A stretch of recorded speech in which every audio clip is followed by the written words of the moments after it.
Hey everyone! Tonight we begin with one of the most extraordinary partnerships in human history. The story of how our ancestors, cold, hungry, and struggling to survive in a world filled with predators, somehow convinced the most feared hunters of the Ice Age to become their closest companions. This isn't just about domestication. This is about trust, survival, and a bond so deep it literally changed the course of evolution itself. From desperate encounters around flickering fires to the gradual transformation of savage wolves into loyal dogs.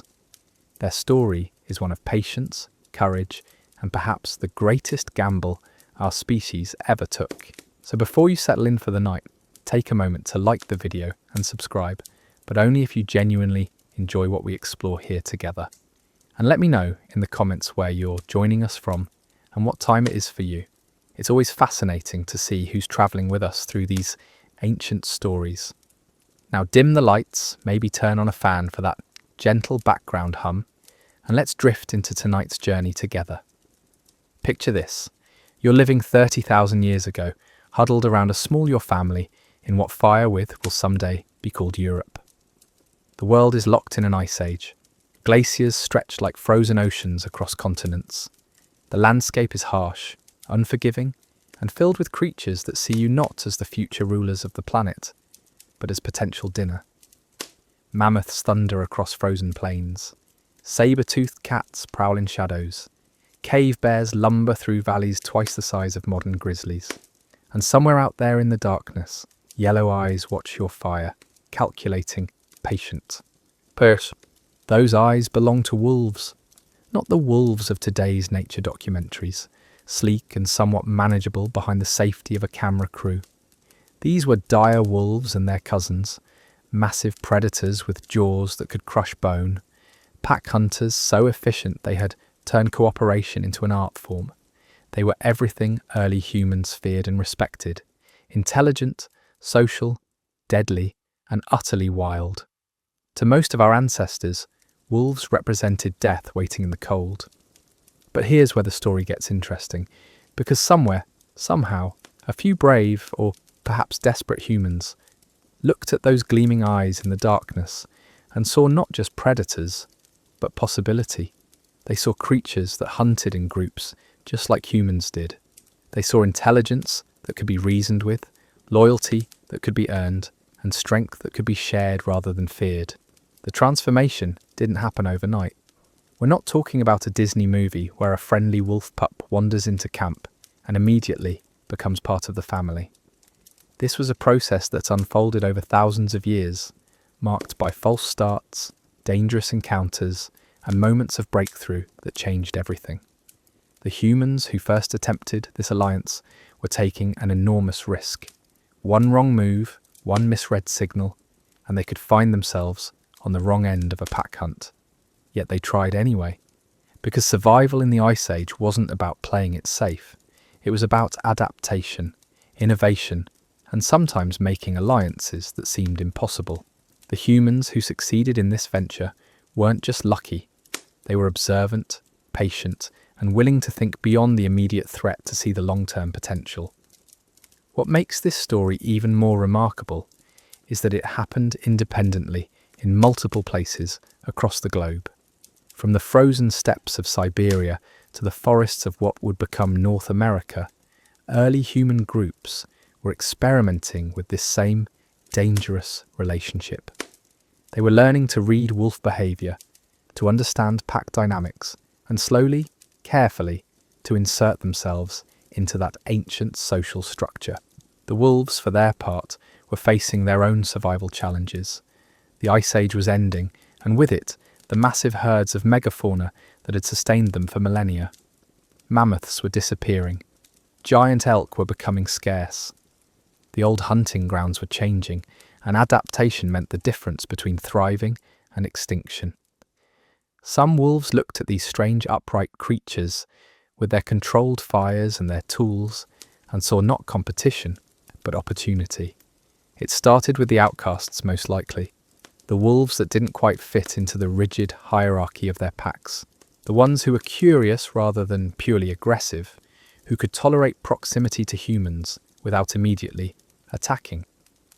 These early candidates for domestication were probably already different, carrying genetic variations that made them slightly more social, slightly more adaptable, slightly more willing to take risks. The first encounters were probably accidental.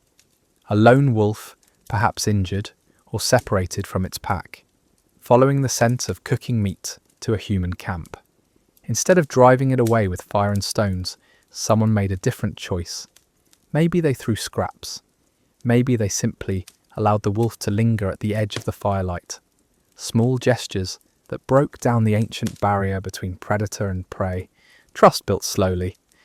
The wolf learned that these humans, while dangerous in their own way, weren't immediate threats. The humans learned that this particular wolf, while clearly capable of violence, seemed more interested in their food scraps than in their throats. Gradually, cautiously, a relationship began to form. Not love, not yet, but mutual tolerance based on mutual benefit. The humans gained a guardian, something with better senses than their own, to warn of approaching dangers. The wolf gained regular meals and the protection of the group. It was a practical arrangement, born of necessity rather than sentiment. But from that practical beginning, something deeper began to grow. Generations passed. The wolves that stayed with humans began to change. Not just in behaviour, but in their very biology. Their faces became less angular, their ears more varied in shape. Some more unusual developed spots, colorations that would never have survived in the wild. They were becoming something new, something that had never existed before in the natural world. The humans changed too. They learned to communicate with their wolf companions through gestures, sounds, and shared experiences. They developed hunting strategies that took advantage of the wolves' superior senses and pack hunting instincts. They created a division of labour that made both species more effective survivors. But this partnership came with costs that neither species could have anticipated. The wolves were losing their wildness, becoming dependent on humans in ways that made them vulnerable. Some human groups found themselves devoting significant resources to feeding and caring for their wolf companions. Resources that could have gone to their own survival. There were failures along the way.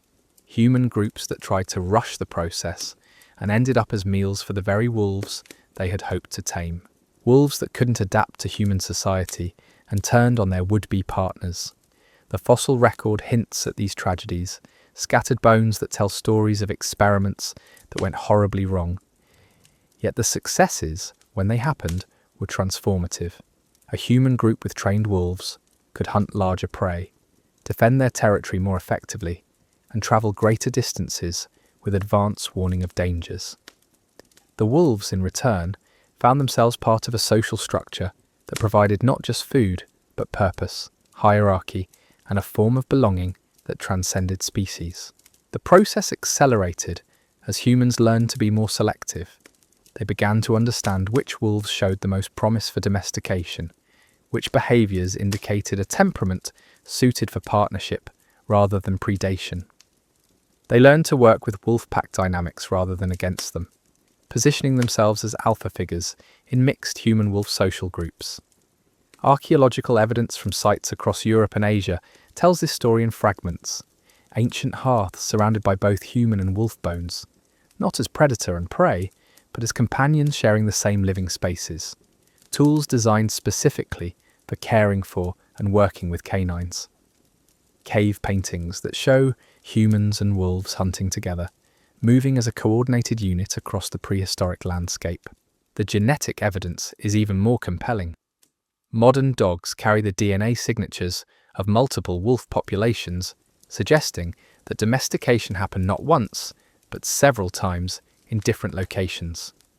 Each group of early humans was conducting their own experiments in cross-species partnership, learning through trial and error how to bridge the gap between wild predator and domestic companion. What's fascinating is how quickly, in evolutionary terms, these changes took hold. Within a few thousand years, some of these wolves had become so different from their wild ancestors that they constituted a new subspecies entirely. Their brains had changed, becoming more responsive to human social cues. Their bodies had adapted to a diet that included human food scraps. Their behavior had shifted from the independence of wild predators to the cooperation of pack animals with mixed species loyalties. The humans, meanwhile, were developing new skills and social structures around their canine partners. They were learning to breed selectively, to train effectively, and to integrate these new companions into their daily lives in ways that enhanced rather than hindered their survival just prospects. This wasn't domestication in the way we usually think of it. This was coevolution, two species changing together in response to their shared challenges and opportunities. The humans became better at understanding and working with animal behavior. The wolves became better at reading human intentions and responding to human leadership. The partnership proved so successful that it spread rapidly across human populations. Groups that had dogs gained significant advantages over those that didn't. They could hunt more effectively, guard their camps more securely, and even use their canine companions as sources of warmth during the coldest nights of the Ice Age. But success brought new challenges. As wolves became dogs, they required different care, different training, different social arrangements. Human societies had to adapt to accommodate these new members, developing rules and customs around their care and use. Some cultures elevated dogs to near sacred status. Others treated them as valuable, but ultimately expendable tools. The relationship deepened over generations. Dogs began to show behaviors that seemed almost supernatural to their human companions. They could sense illness, predict weather changes, and detect dangers that were invisible to human senses. In return, humans provided not just food and shelter, but medical care, protection from other predators, and a social structure that gave meaning to canine lives. Yet even as this partnership flourished, it remained fragile. A single generation of neglect could see domesticated wolves reverting to wild behaviors. Human groups that failed to maintain proper training and socialization found their dog companions becoming liabilities rather than assets. The archaeological record shows evidence of both spectacular successes and devastating failures in these early domestication experiments.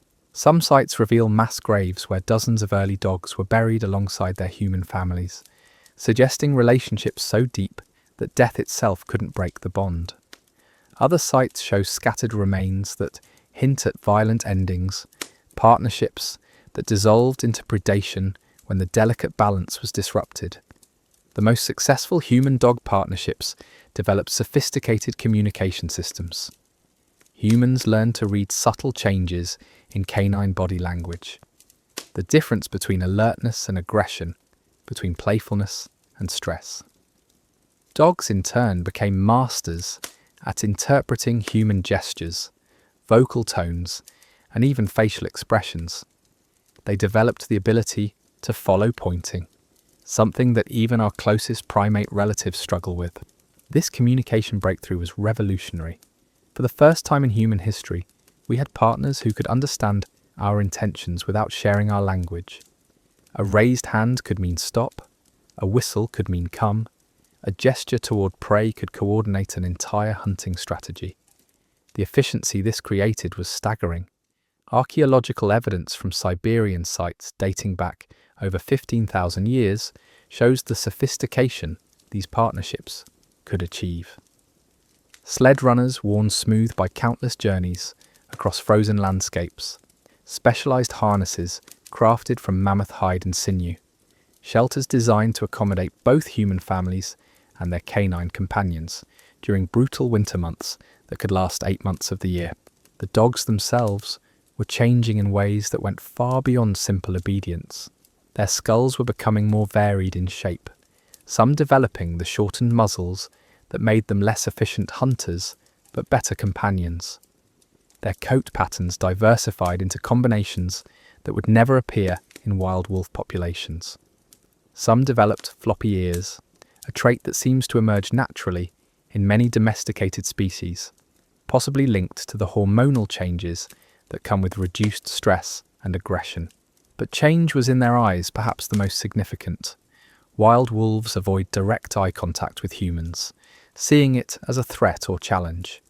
The early dogs learned to meet gazes, human to seek out eye contact, as a form of communication. This simple shift opened up entirely new possibilities for cooperation and bonding. The genetic changes were equally remarkable. Scientists studying ancient DNA from archaeological sites have traced the emergence of specific gene variants that made these early dogs more social, more trainable, and more responsive to human leadership. These weren't random mutations, but systematic changes driven by the intense selective pressure of living alongside humans. The humans were evolving too, though more through culture than genetics. They developed new hunting techniques that took advantage of canine abilities. They learned to use dogs as living alarms, early warning systems that could detect threats long before human senses would notice them. They discovered that dogs could track wounded prey across vast distances, following scent trails that were invisible to human hunters. Some human groups became so dependent on their canine partners that they structured their entire societies around them. The Chukchi people of Siberia developed a culture so intertwined with their sled dogs that the animals weren't just tools or companions, but essential family members whose welfare determined the survival of entire communities. The partnership wasn't without its darker aspects. As dogs became more valuable, they also became targets for theft and violence between human groups. Wars were fought over particularly skilled hunting dogs. Raids were conducted specifically to capture breeding pairs from rival tribes. The very success of the human-dog alliance created new sources of conflict. Disease was threat. Dogs living another constant in close proximity to humans became vectors for illnesses that could devastate both species. Archaeological sites show evidence of epidemics that wiped out entire communities of humans and dogs together.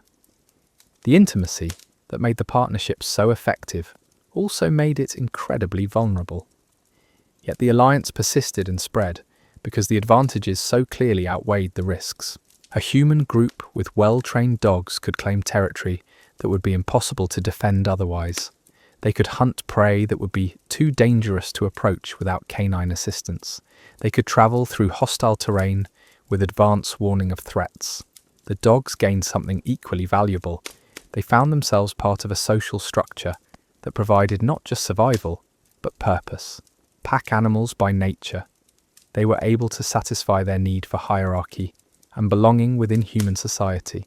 The best working relationships developed when humans understood that they weren't just training animals, but joining a pack with its own complex social dynamics. Archaeological evidence suggests that the most successful human-dog partnerships involve treating the animals as full pack members rather than subordinates. Burial sites show dogs interred with the same care as human family members, complete with tools and food for the afterlife. Cave paintings depict humans and dogs in hunting scenes where the animals are portrayed as equals rather than tools. The relationship deepened across generations. Humans began selecting for specific traits beyond simple tameness. They wanted dogs with particular hunting abilities, specific coat colours, certain sizes for different tasks. This selective breeding accelerated the physical changes that separated dogs from their wolf ancestors. Some groups developed specialized breeding programs, maintaining different lines of dogs for different purposes. Archaeological sites in what is now Germany show evidence of at least 3 distinct dog types existing simultaneously. Large, powerful animals for hunting big game, medium-sized dogs for general work and companionship, smaller animals that may have served primarily as alarm systems and warmth providers during cold nights. The diversity was staggering. Within a few thousand years of initial domestication, dogs had diversified into forms that bore little resemblance to their wolf ancestors. Some had developed the curled tails that never appear in wild canids.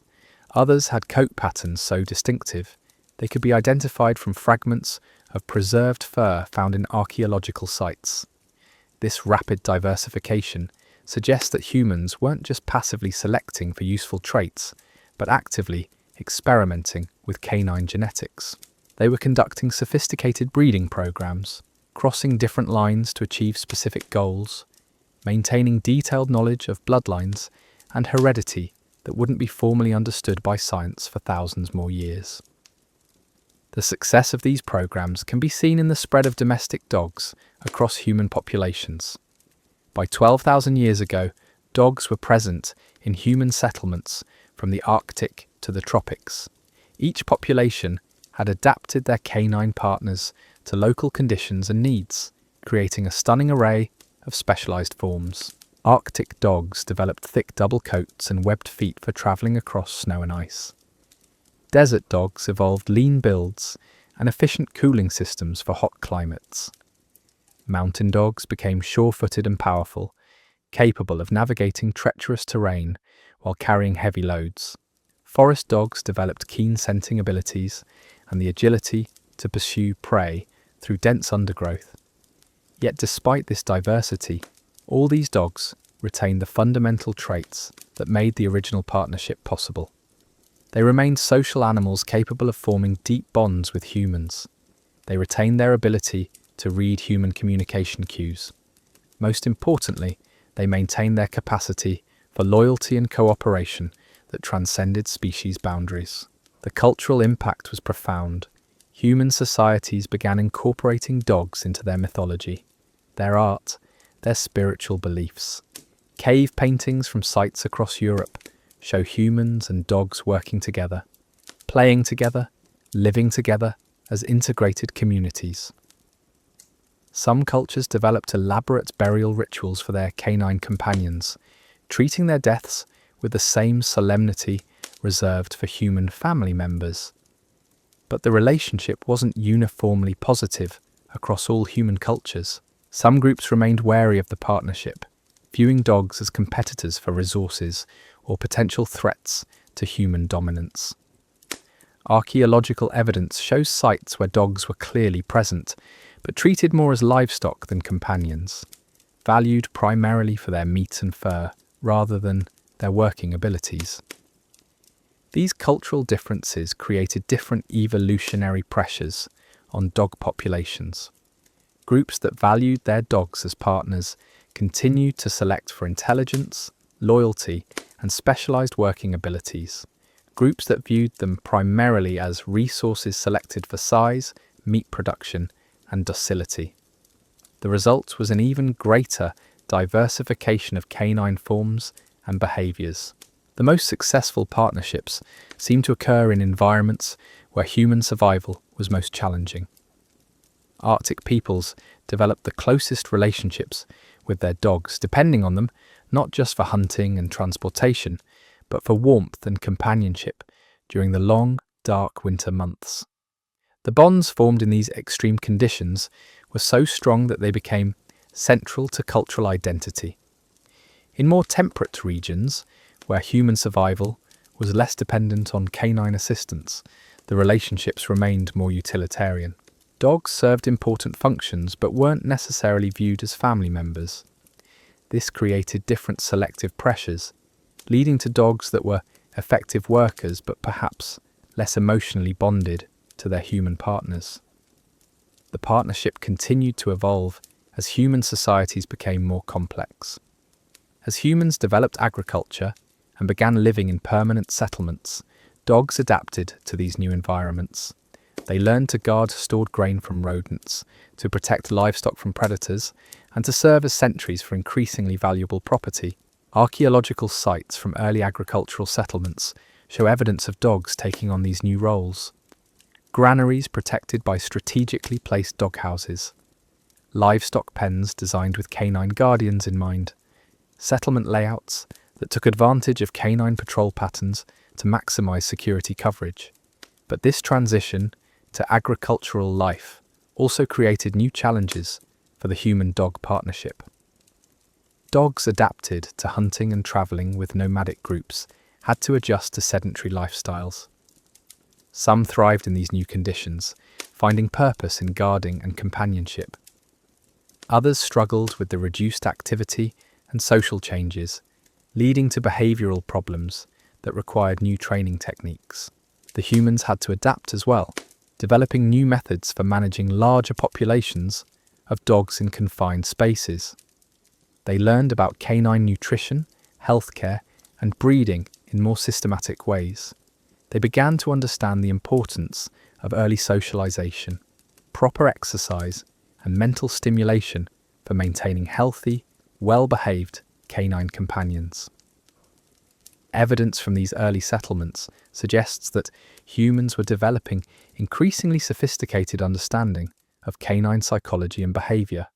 They learned to recognize signs of stress, illness, and behavioral problems. They developed training techniques that use positive reinforcement rather than just dominance and intimidation. This deeper understanding of canine nature allowed for even stronger partnerships. Dogs became more than just working animals or companions. They became partners in the truest sense, contributing their unique abilities to shared goals while receiving care and consideration that recognized their intelligence and emotional needs. The relationship had become so fundamental to both species that it was shaping their evolution in profound ways. Humans were developing enhanced abilities to communicate with and understand animal behavior. Dogs were becoming more attuned to human emotions and intentions. Both species were becoming more social, more cooperative, and more adaptable to changing circumstances. Yet challenges remained. The partnership required constant maintenance and attention.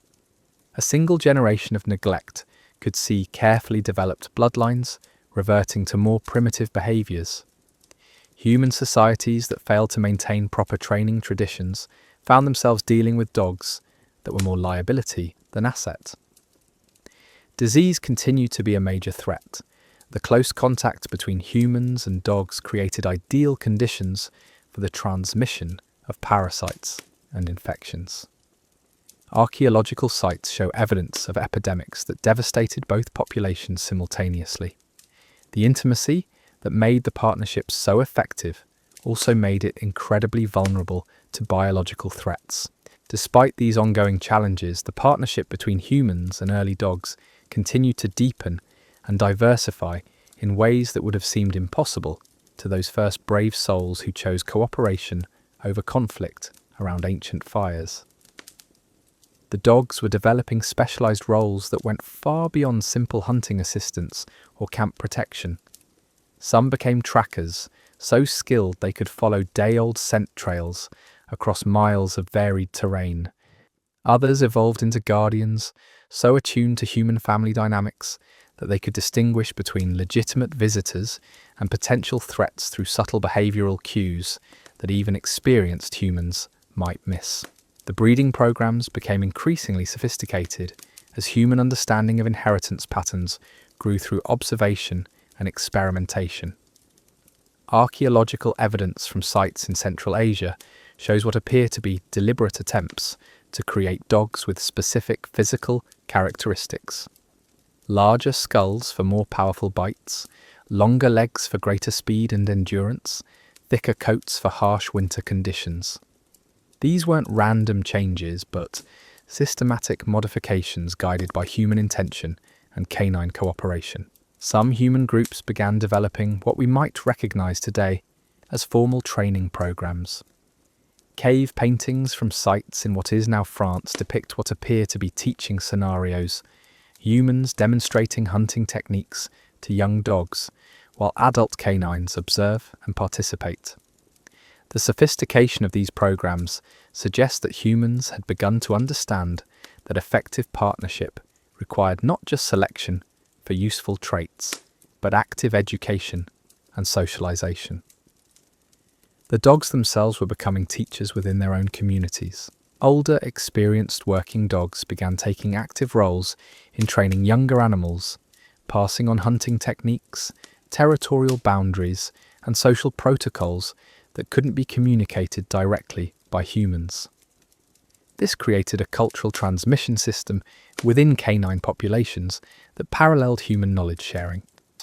Archaeological sites from this period show evidence of increasingly complex social structures within mixed human-dog communities.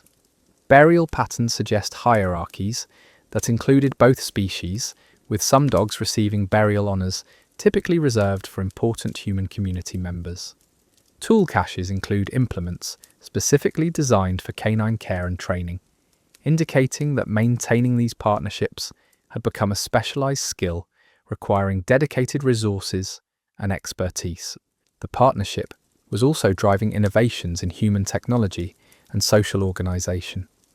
Hunters learned to create specialised weapons that took advantage of canine abilities to flush prey from cover or drive animals toward waiting humans. They developed communication systems using whistles, hand signals, and vocal commands that allowed coordination across distances that would have made cooperation impossible otherwise. Settlement patterns began to reflect the needs of mixed-species communities. Archaeological evidence shows dwelling structures designed with specific spaces for canine family members, not just as functional work areas, but as integrated living spaces.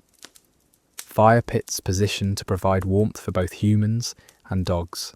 Storage areas designed to protect food supplies while allowing canine guardians access for protection duties. The dogs were also influencing human social development in unexpected ways. Communities with successful dog partnerships tended to develop more complex cooperative behaviours among humans themselves. The skills required to manage and coordinate with canine partners seemed to translate into enhanced abilities for human teamwork and communication.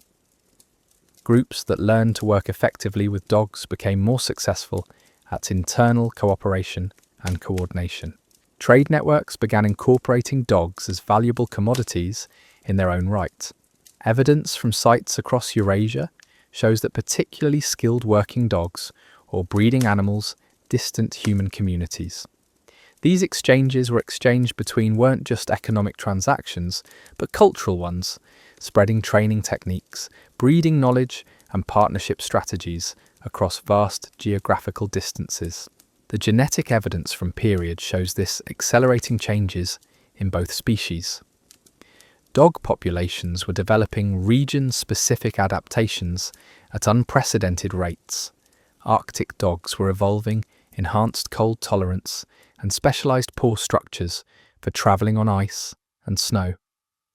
Desert dogs were developing more efficient cooling systems and the ability to survive on minimal water. Forest dogs were becoming more agile and developing enhanced scenting abilities for tracking through dense vegetation. Human populations were changing too, though more through cultural evolution than genetic adaptation. Communities with long-standing dog partnerships were developing enhanced abilities to read animal behavior, not just in dogs but in prey species and other wildlife. They were becoming more successful hunters, more effective at avoiding predators, and more capable of surviving in challenging environments. The partnership was also creating new forms of artistic and spiritual expression.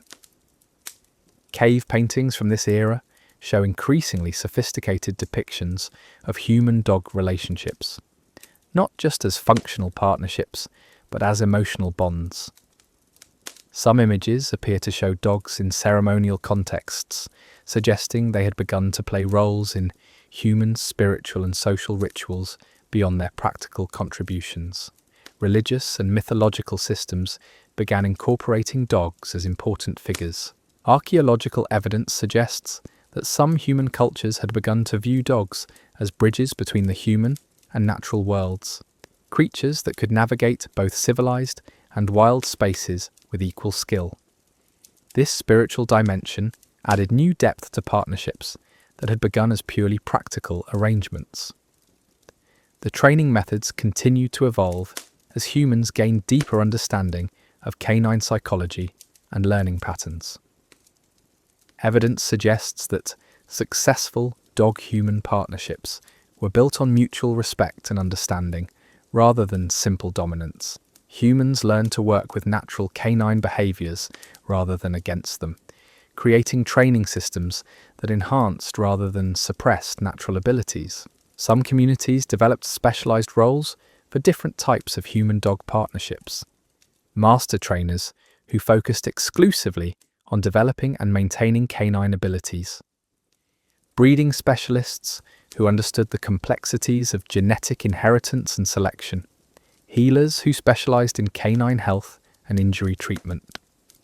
These specializations suggest that maintaining successful partnerships had become complex enough to require dedicated expertise.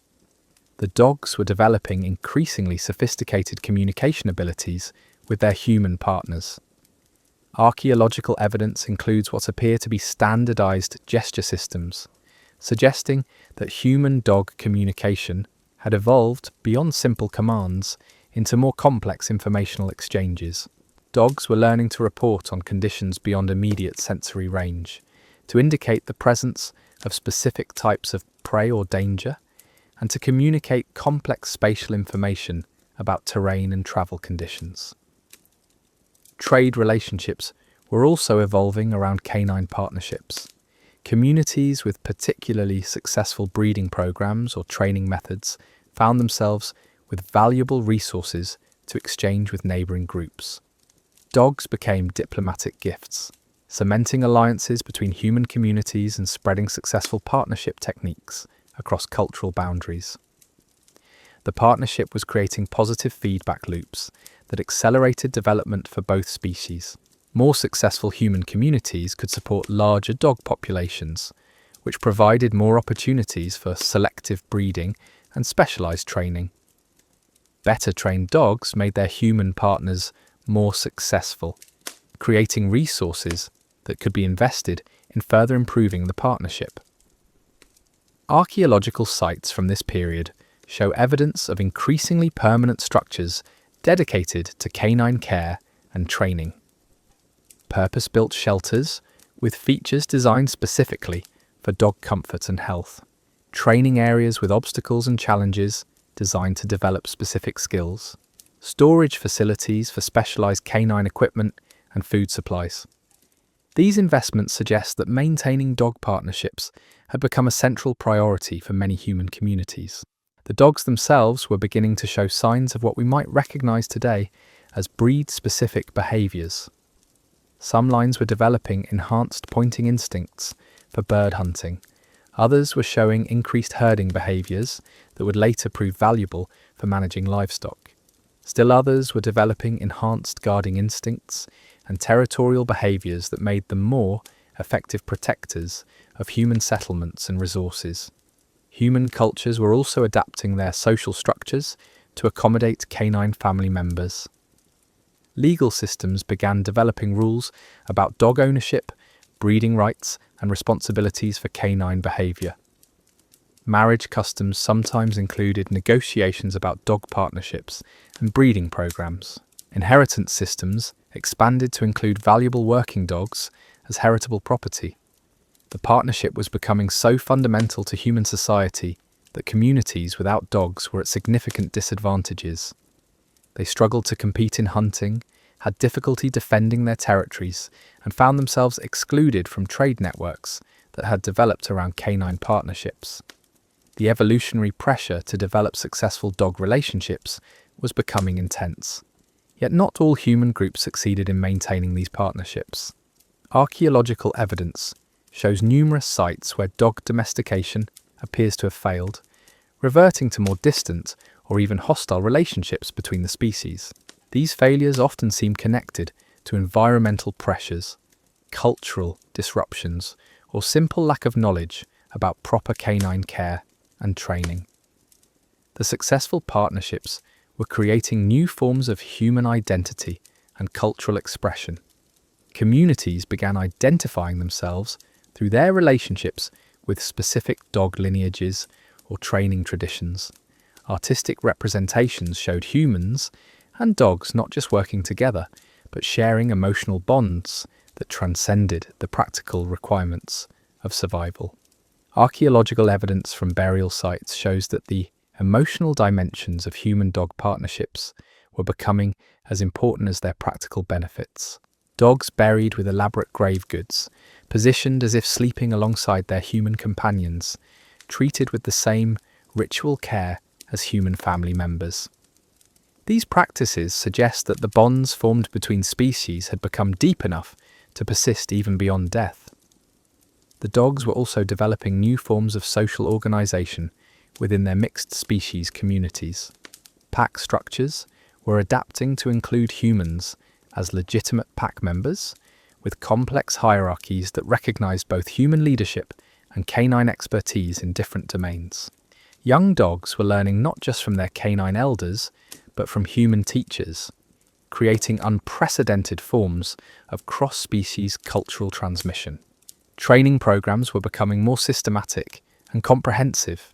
Evidence suggests that some communities had developed multi-year training curricula for young dogs, with different stages focusing on specific skills and social development. These programs required significant resource investments, but produced canine partners with capabilities that far exceeded what could be achieved through simple selection and basic training. The partnership was also driving innovations in human understanding of animal behavior and psychology. Communities with successful dog relationships were developing insights into motivation, learning, and social dynamics that would prove valuable in dealing with other species as well. They were becoming better hunters, more effective at managing wildlife interactions, and more successful at avoiding conflicts with dangerous predators. Regional variations in partnership styles were creating different evolutionary pressures on dog populations. Arctic communities were producing dogs with enhanced cold tolerance and specialized abilities for ice travel. Mountain peoples were developing dogs with superior climbing abilities and high-altitude adaptations. Coastal communities were creating dogs with swimming capabilities and saltwater tolerance that would have been impossible in their wolf ancestors.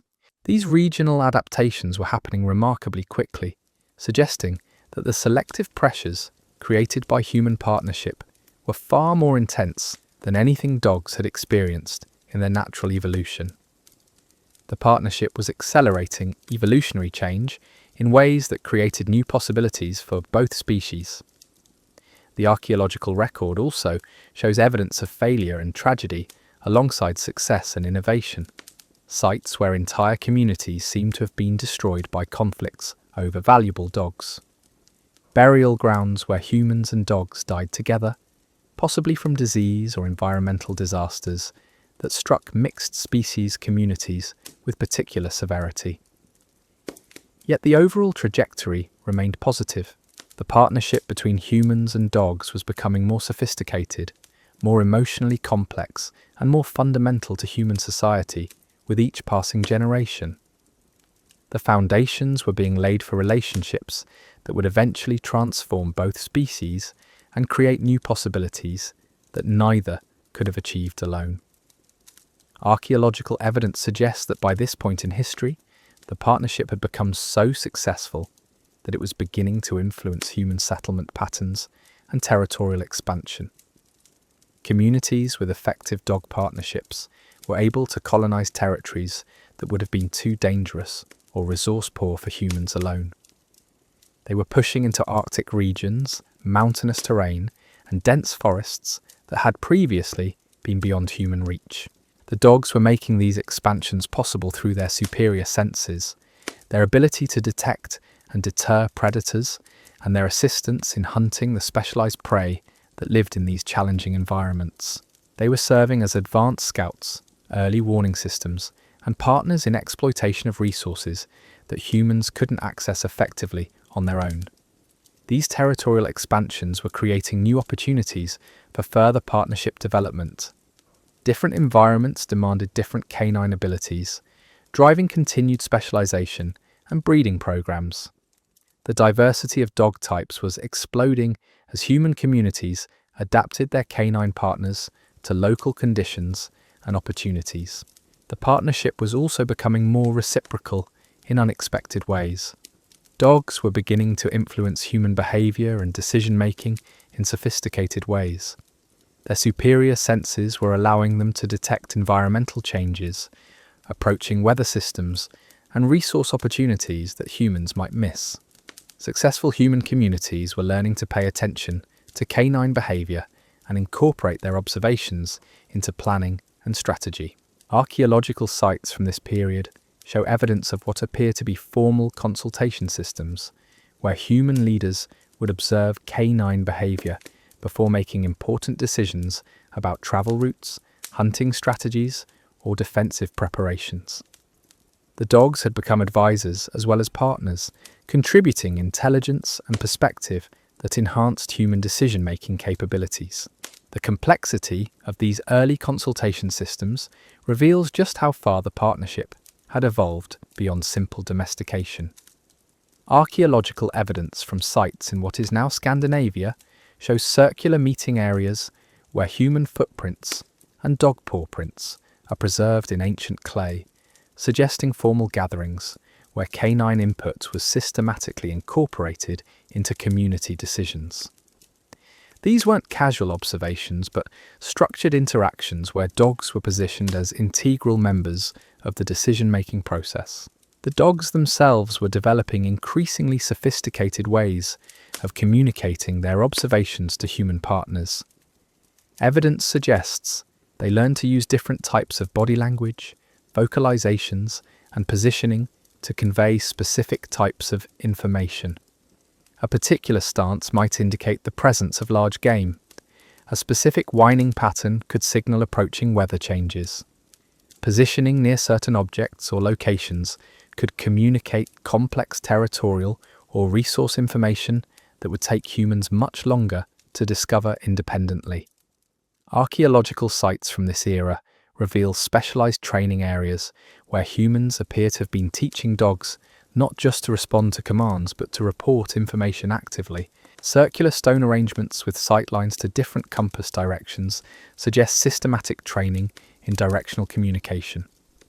Worn paths between elevated observation points and central gathering areas indicate regular information sharing routines between human and canine community members. The emotional bonds were deepening in ways that created entirely new forms of social organization. Burial sites show evidence of mixed species family units, where dogs weren't just household members but integral parts of kinship systems. Some graves contain multiple generations of humans buried alongside multiple generations of dogs from the same bloodlines, suggesting family structures that spanned both species across decades of shared life. These family bonds were creating new forms of inheritance and social continuity. Young humans weren't just learning hunting and survival skills from their elders, but also inheriting relationships with specific dog lineages that carried their own knowledge and capabilities. A master hunter's death might mean the loss of human expertise, but their canine partners could continue teaching and working with the next generation, providing continuity that purely human societies couldn't match. The dogs were also developing what can only be described as cultural memory within their communities. Archaeological evidence suggests that some dog populations maintained behavioral patterns and territorial knowledge across multiple human generations. They were serving as living libraries of environmental information, carrying forward knowledge about seasonal patterns, resource locations, and territorial boundaries that might otherwise be lost during human social disruptions. Regional variations in partnership styles were creating distinct cultural traditions that influenced both species development. In forested regions, human-dog communities developed sophisticated tracking and pursuit strategies that required intricate coordination between species. Cave paintings from these areas show hunt sequences where humans and dogs alternate leadership roles depending on terrain and prey behavior, suggesting partnership dynamics of remarkable flexibility and mutual respect. Arctic communities were developing entirely different partnership models based on endurance and survival in extreme conditions. Archaeological sites from northern Alaska and Siberia show evidence of seasonal migration patterns where mixed species groups traveled vast distances together, with dogs serving not just as pack animals, but as navigation aids and weather predictors. The intimacy required for survival in these conditions created bonds so deep that human and canine lives became completely intertwined. Coastal communities were experimenting with partnerships that took advantage of dogs' swimming abilities and their keen senses for detecting marine resources. Shell middens from sites along ancient shorelines contain both human and dog bones, suggesting shared meals of marine resources that dogs helped locate and retrieve. Some dogs were developing specialized abilities for water work that their wolf ancestors never possessed. The breeding programs were becoming increasingly ambitious as human understanding of inheritance patterns grew more sophisticated. Archaeological evidence suggests that some communities were maintaining detailed records of dog lineages using systems of notched bones and arranged stones. These proto-genetic databases allowed for breeding decisions based on performance records spanning multiple generations. Some breeding programs were focusing on temperament as much as physical abilities. Evidence suggests that humans were selecting for dogs with enhanced emotional intelligence, animals capable of reading human moods and responding appropriately to social situations. These dogs were becoming not just working partners, but emotional companions capable of providing comfort and support during difficult times. The partnership was also driving innovations in human social organization and conflict resolution. Communities with successful dog partnerships were developing more sophisticated systems for managing resources and resolving disputes. The cooperation required to maintain mixed species communities was teaching humans enhanced skills in negotiation, compromise, and collaborative problem-solving. Archaeological evidence shows that communities with strong human-dog partnerships were more successful at avoiding violent conflicts with neighbouring groups. The dogs served as early warning systems that provided time for diplomatic solutions to territorial disputes. Their presence also seems to have deterred casual raiding and theft, creating more stable conditions for cultural and technological development. Trade networks were expanding as communities with successful dog partnerships gained advantages in long-distance travel and resource acquisition. Dogs could carry supplies, provide protection during dangerous journeys, and assist in negotiations with unfamiliar groups. Archaeological sites along ancient trade routes show evidence of specialized camping areas designed to accommodate mixed species traveling parties. The dogs were also facilitating cultural exchange in unexpected ways. Different human communities were sharing not just trade goods, but training techniques, breeding strategies, and partnership innovations. Dogs themselves became ambassadors, carrying genetic material and behavioral patterns between distant communities, creating connections that transcended human linguistic and cultural barriers. Archaeological evidence suggests that some communities were developing specialized roles for different types of human-dog partnerships within their social structures. Master trainers who focused exclusively on developing canine abilities, breeding specialists who understood the complexities of genetic selection, healers who specialized in both human and canine medical care. These specializations indicate that maintaining successful partnerships had become sophisticated enough to require dedicated professional expertise. The dogs were developing increasingly complex social hierarchies within their mixed species communities. Archaeological sites show evidence of canine social structures that incorporated human authority while maintaining their own internal organization systems.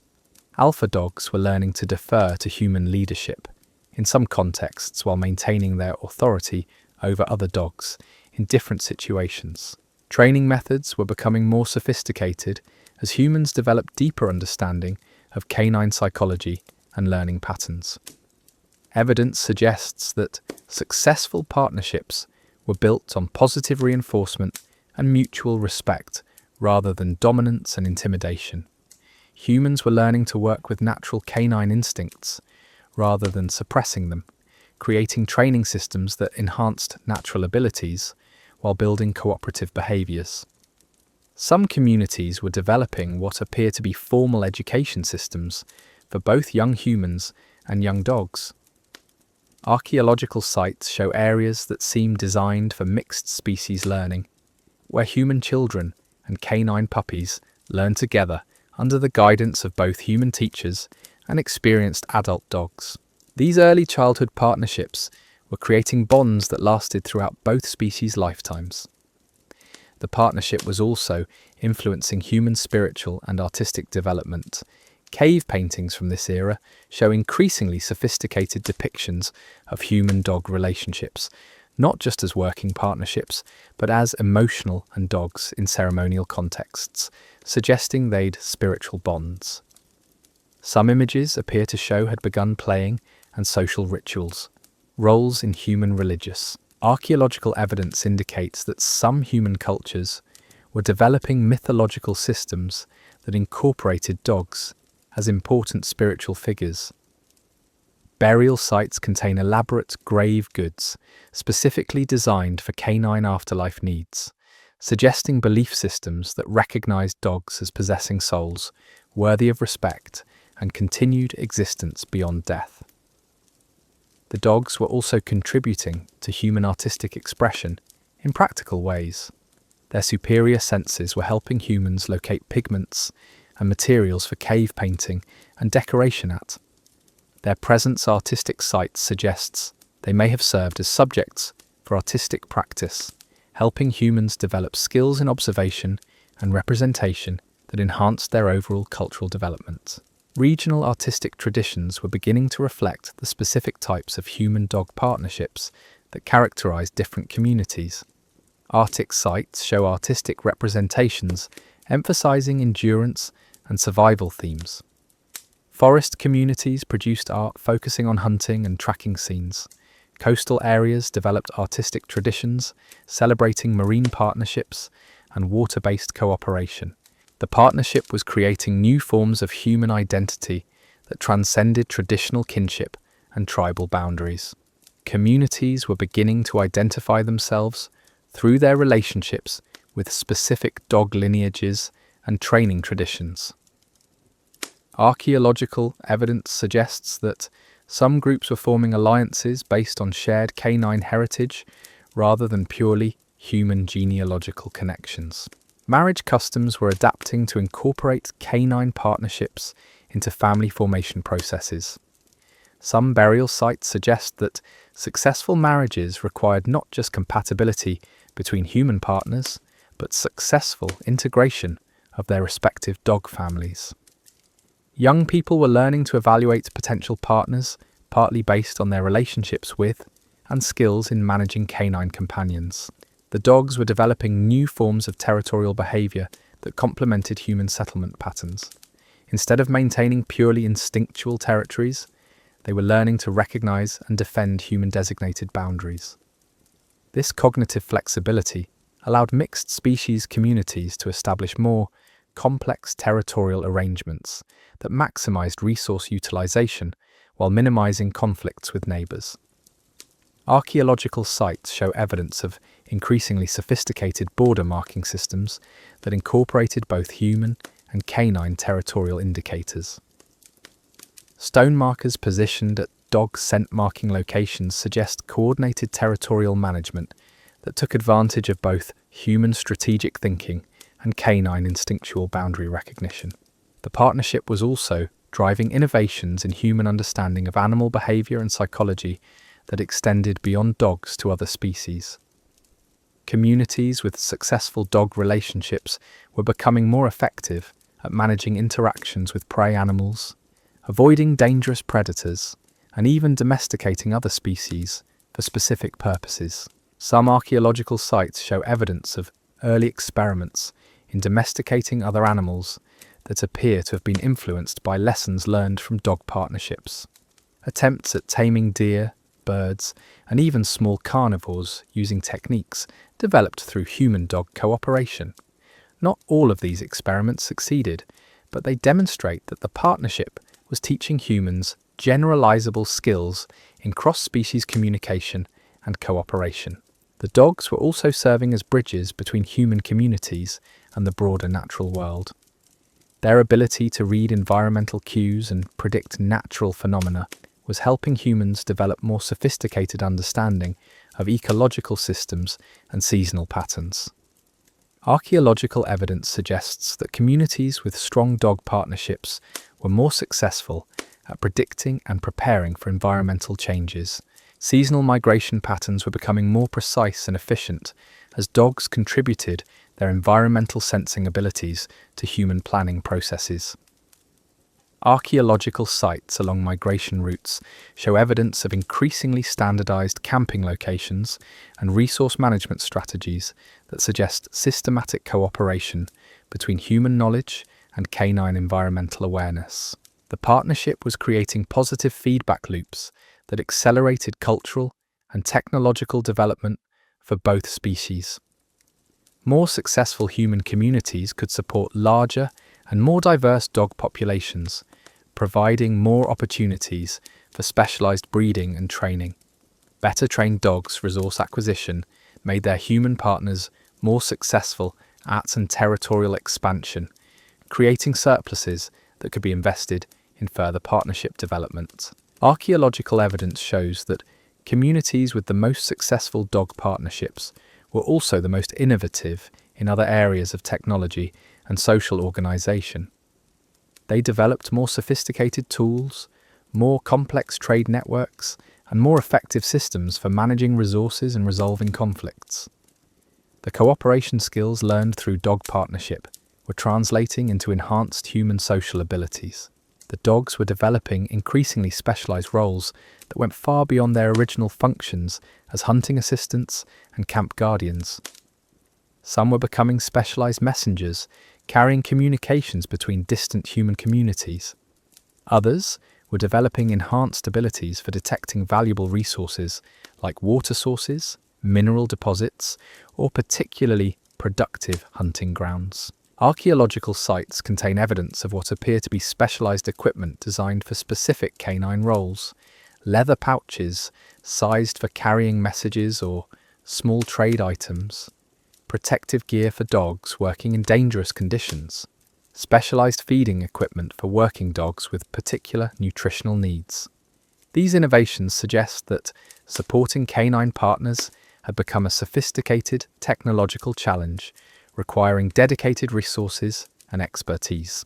The partnership was also influencing human settlement patterns in ways that created new opportunities for cultural development.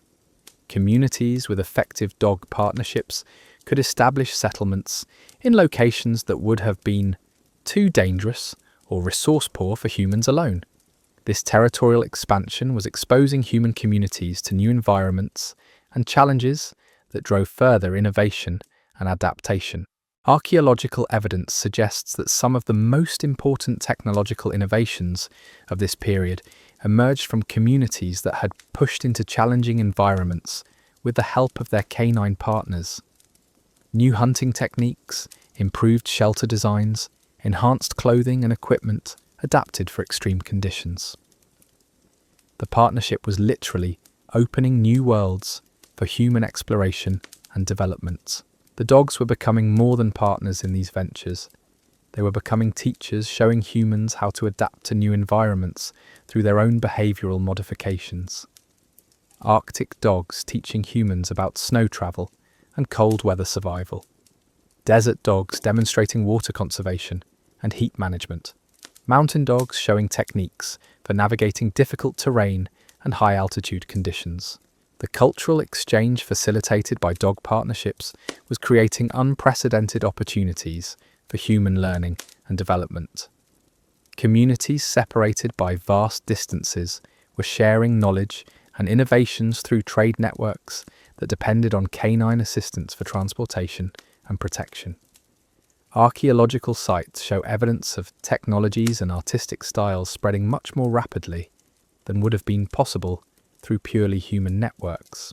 The dogs themselves were becoming vehicles for cultural transmission, carrying not just genetic material, but behavioral patterns and training techniques between distant communities. A well-trained dog, traded between communities, brought with it knowledge and capabilities that could transform the receiving community's entire approach to partnership and cooperation. Archaeological evidence indicates that some communities were developing formal systems for sharing partnership knowledge and innovations. Gathering sites that appear designed for large mixed species meetings where different communities could demonstrate training techniques, share breeding strategies, and exchange information about successful partnership innovations. These knowledge-sharing networks were creating standards and best practices that improved partnership success rates across wide geographical areas. Communities were learning from each other's successes and failures, accelerating the development of more effective training methods, breeding programs, and social integration strategies. The partnership was also creating new forms of economic activity as communities began specializing in different aspects of dog breeding and training. Archaeological evidence suggests that some communities were becoming regional centers for specific types of canine development, trading their expertise and animals with neighboring groups in exchange for other resources and services. This specialization was driving further innovation as communities competed to develop superior dogs and training methods. Archaeological sites show evidence of increasingly sophisticated breeding facilities, specialized training areas, and elaborate care systems designed to produce the highest quality canine partners possible. The dogs were developing new forms of intelligence and problem-solving abilities through their partnership with humans.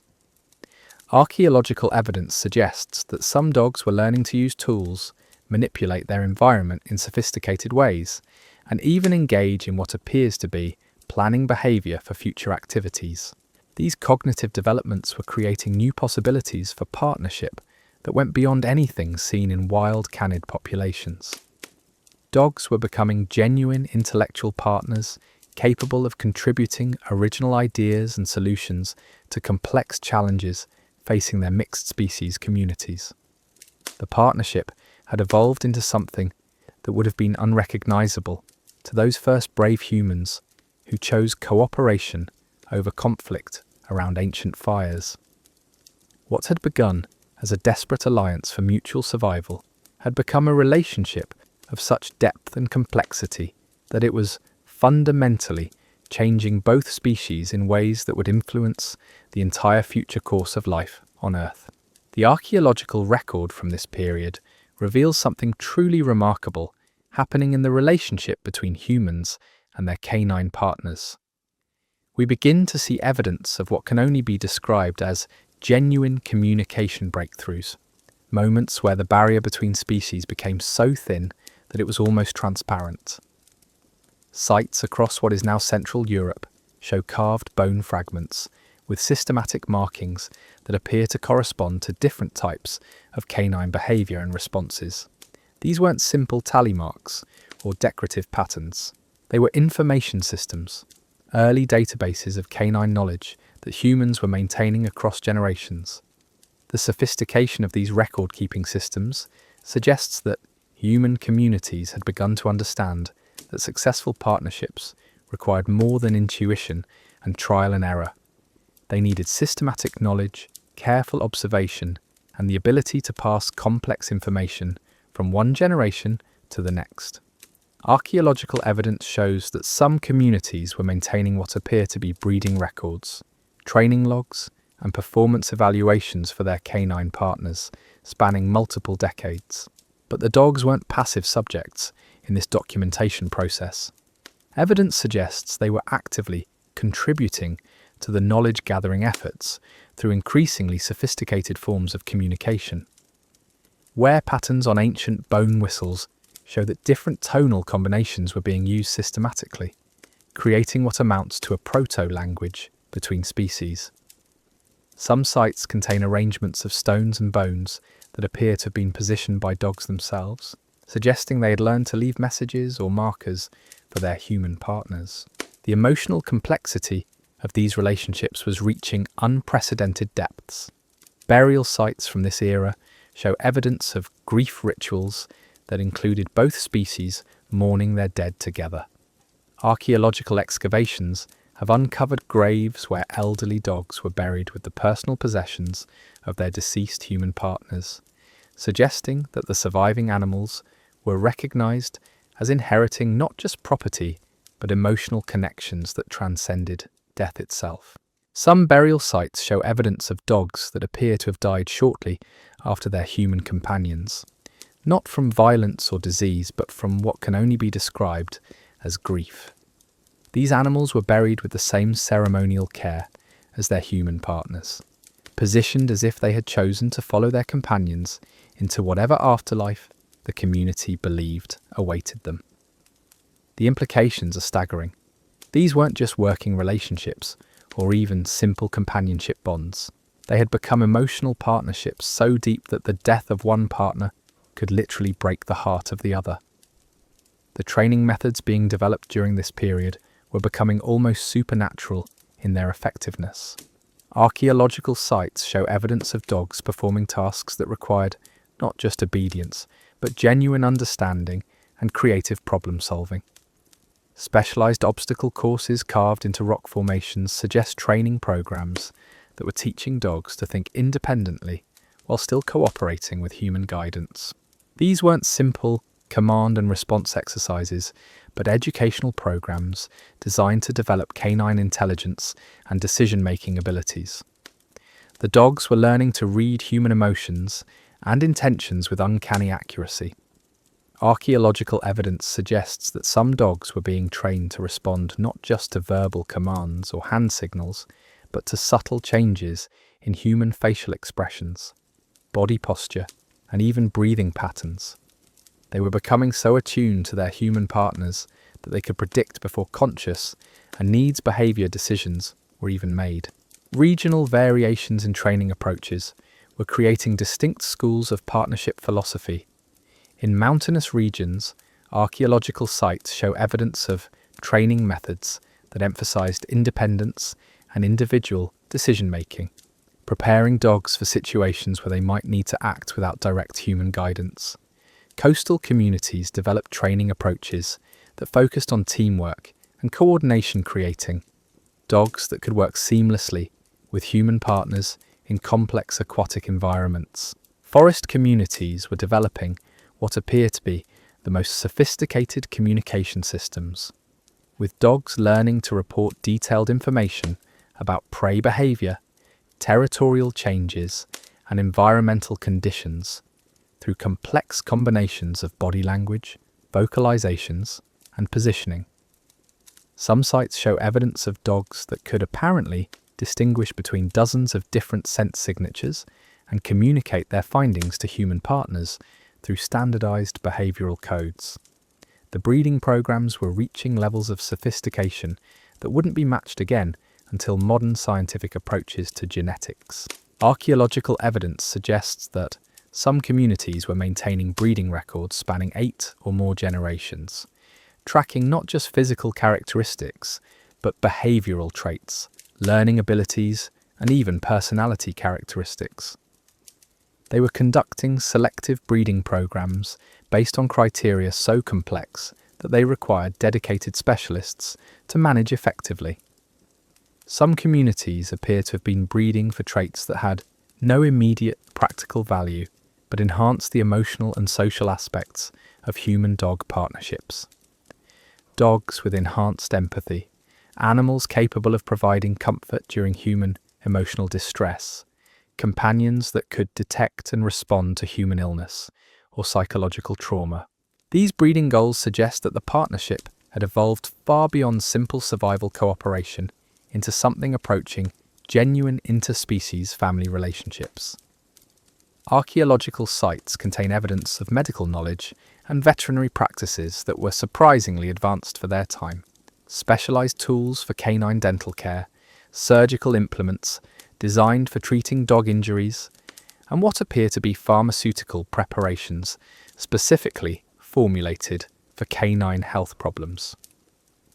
The level of medical attention being devoted to canine partners indicates that their well-being had become as important to human communities as the health of human family members. The dogs were also receiving educational opportunities that went beyond basic training. Archaeological evidence suggests that some communities were providing their canine partners with what can only be described as continuing education programs, exposing them to new experiences, challenges, and learning opportunities throughout their lives. These programs were designed to keep the animals mentally stimulated and emotionally fulfilled while continuously expanding their capabilities and usefulness to the community. Cultural exchange networks were spreading partnership innovations across vast geographical distances at unprecedented speeds. Archaeological sites show evidence of training techniques and breeding strategies spreading from community to community much faster than human migration patterns alone could account for. The dogs themselves were serving as vectors for cultural transmission, carrying learned behaviours and genetic improvements between distant human populations.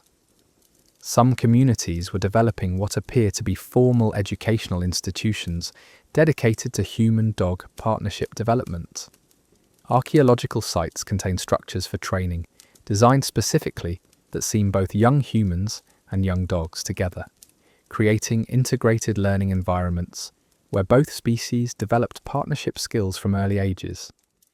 These institutions were producing human-dog teams with capabilities that far exceeded what individual families could achieve through informal training methods. The partnership was also driving innovations in human social organization that had implications in relationships. Communities with successful dog partnerships far beyond can were developing more sophisticated systems for collective decision-making, resource management, and conflict resolution. The cooperation skills required to manage mixed-species communities were translating into enhanced human social abilities that made these communities more successful in all aspects of their development. Archaeological evidence shows that communities with strong human-dog partnerships were more likely to survive environmental challenges, population pressures, and conflicts with neighbouring groups. The enhanced hunting capabilities, improved security, and superior environmental awareness provided by canine partners created survival advantages that compounded over generations, leading to population growth and territorial expansion that wouldn't have been possible otherwise. The dogs were becoming active participants in human cultural development, contributing not just their physical abilities, but their unique perspectives and sensory capabilities. Archaeological sites show evidence of dogs influencing human artistic expression, with cave paintings and decorative objects that seem designed to appeal to canine as well as human aesthetic sensibilities. Some artistic traditions appear to have been developed specifically to strengthen emotional bonds between human and canine community members. Regional artistic styles were beginning to reflect the specific characteristics of local human-dog partnerships. Arctic communities developed artistic traditions that celebrated endurance and survival cooperation. Forest peoples created art emphasizing hunting partnerships and environmental harmony.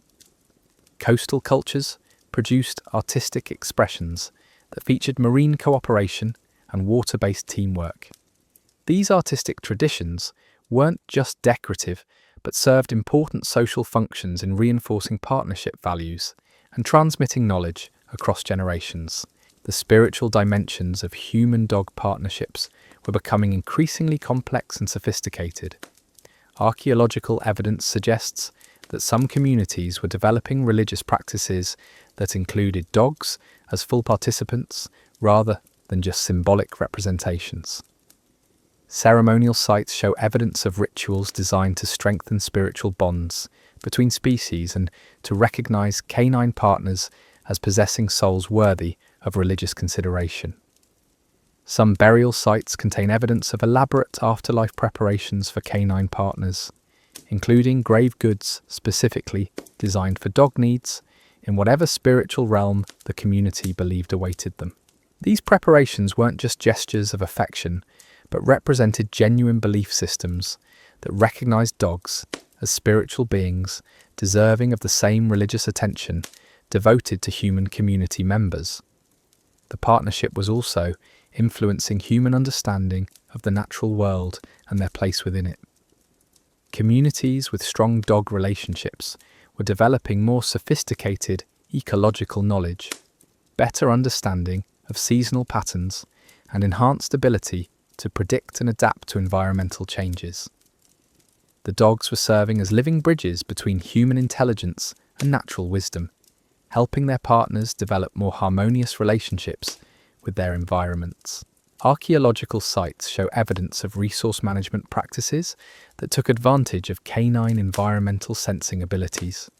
Seasonal migration routes that were optimized based on canine weather prediction.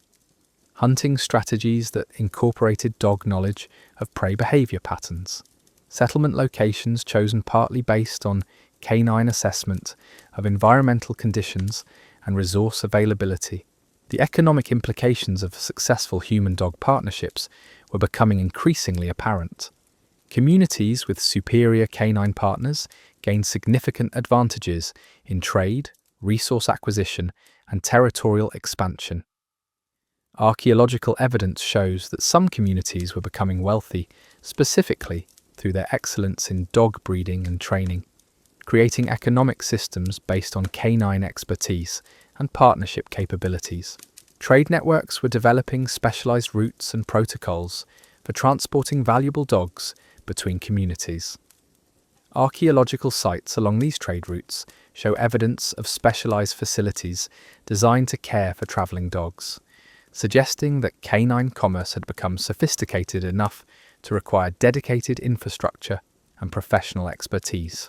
The dogs themselves were becoming economic assets of tremendous value, with some archaeological evidence suggesting that particularly skilled working dogs or exceptional breeding animals were worth more than significant quantities of traditional trade goods.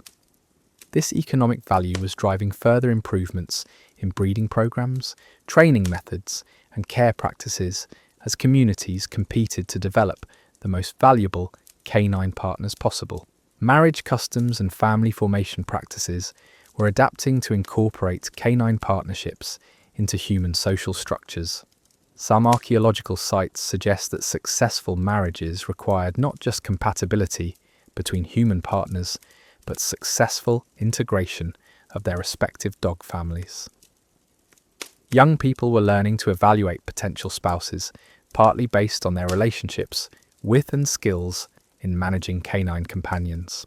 Inheritance systems were expanding to include canine partners as heritable assets that required careful management across generations. Archaeological evidence shows that some communities were developing complex legal and social protocols for managing dog inheritance, ensuring that valuable canine bloodlines and partnerships were preserved and enhanced rather than disrupted by human social changes. The dogs were also in fluid rearing practices, enhancing human child educational systems. Archaeological sites show evidence of mixed species nursery areas where human infants and canine puppies were raised together under careful supervision. These early bonding experiences were creating human-dog partnerships of unprecedented intimacy and effectiveness, with children and dogs growing up as genuine siblings and rather than mastered pet. Educational systems were incorporating canine partnership training into basic childhood development programs. Young humans were learning to read animal behavior, communicate across species barriers, and manage complex cooperative relationships as fundamental life skills rather than specialized expertise. These educational approaches were producing human populations with enhanced social abilities that extended far beyond their relationships with dogs. The partnership was creating new forms of human identity that transcended traditional, tribal, and cultural boundaries. Archaeological evidence suggests that some communities were forming alliances and social connections based on shared canine heritage and partnership traditions rather than purely human genealogical or cultural affiliations. People were beginning to identify themselves through their relationships with specific dog lineages and training traditions. Cultural festivals and ceremonial gatherings were incorporating mixed species celebrations that strengthened bonds between human and canine community members, while also serving as opportunities for sharing partnership knowledge and innovations between different communities.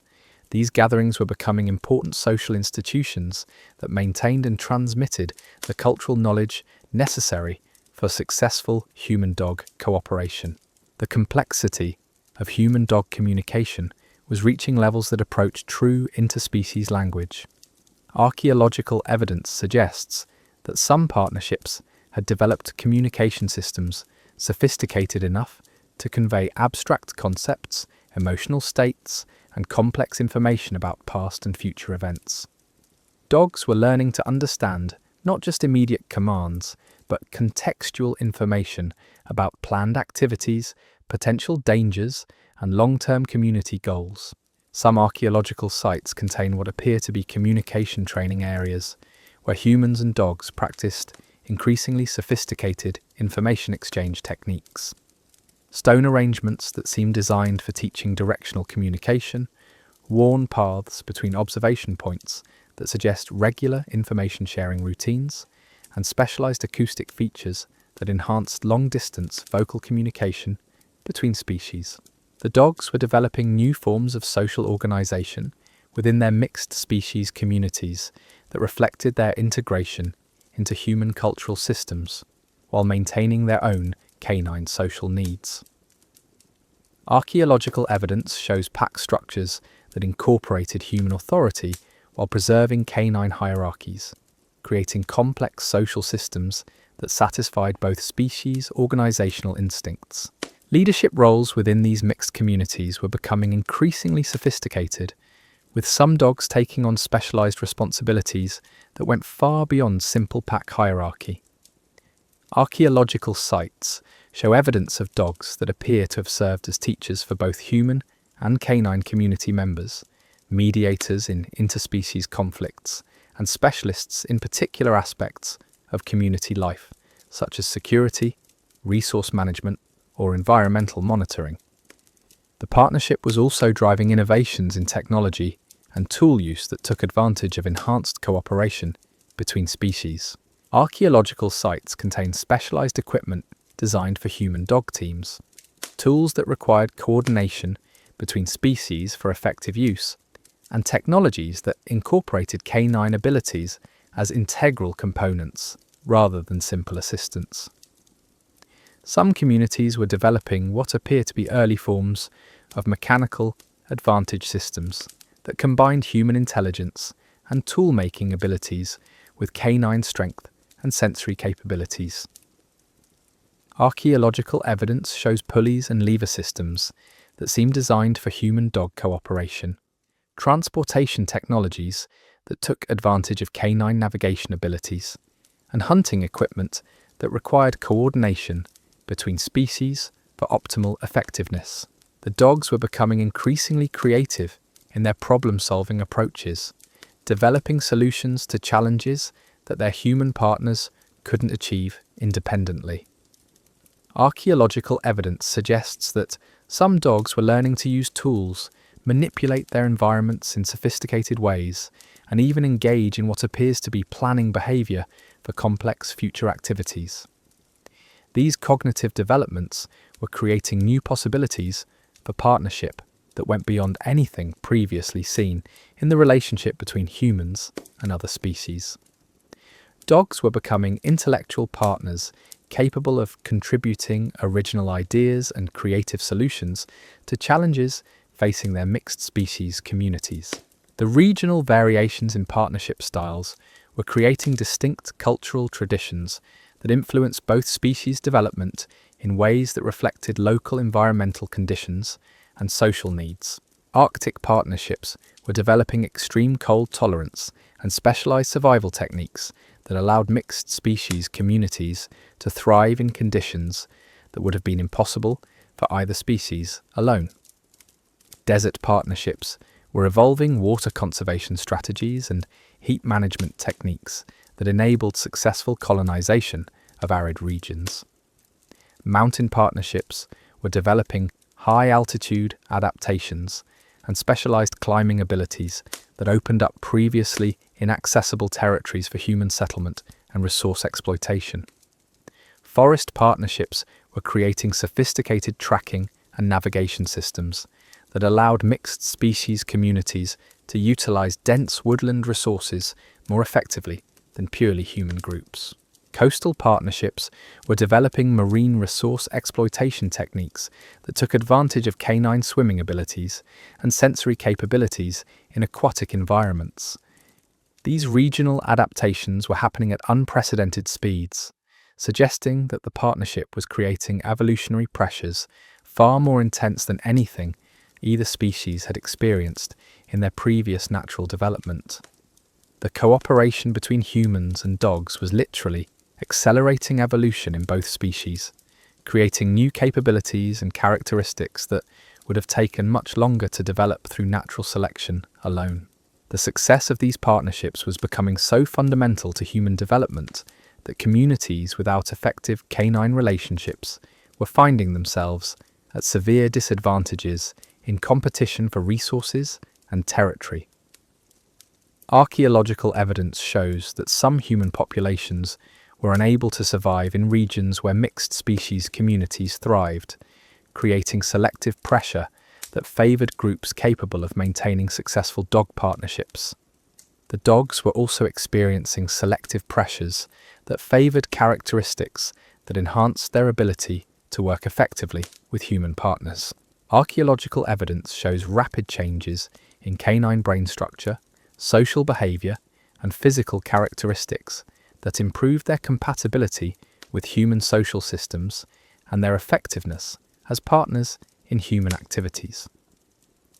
These evolutionary changes were creating positive feedback loops that accelerated development for both species. More successful partnerships produced more successful communities, which could support more sophisticated breeding and training programs, which produced even more effective partnerships. The relationship was becoming self-reinforcing in ways that drove continuous improvement and innovation.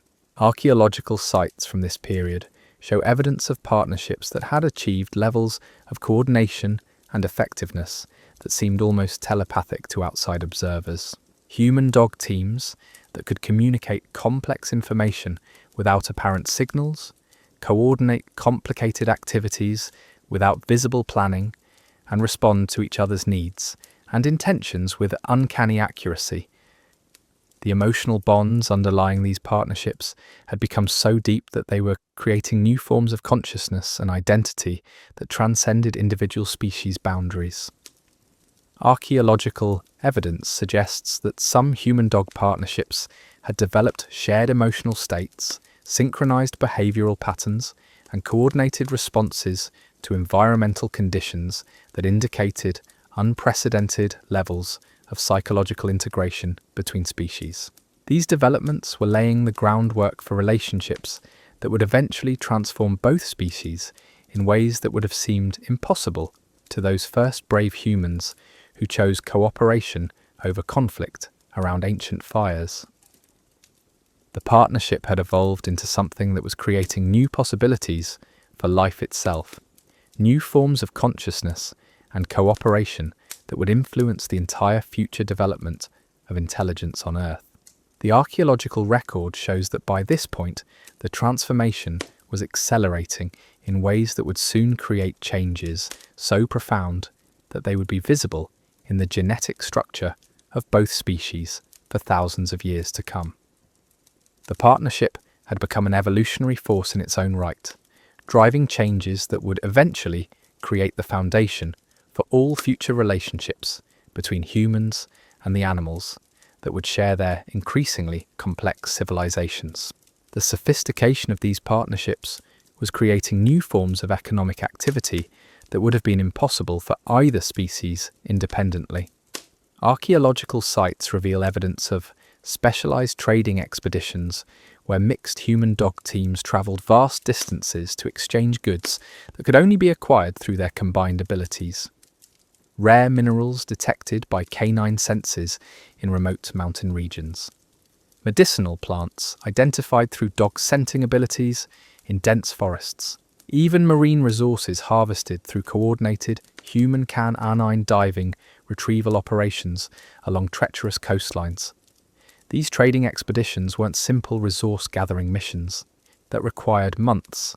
They were complex economic ventures of planning, sophisticated logistical coordination, and partnership skills refined that some communities were developing specialized over generations.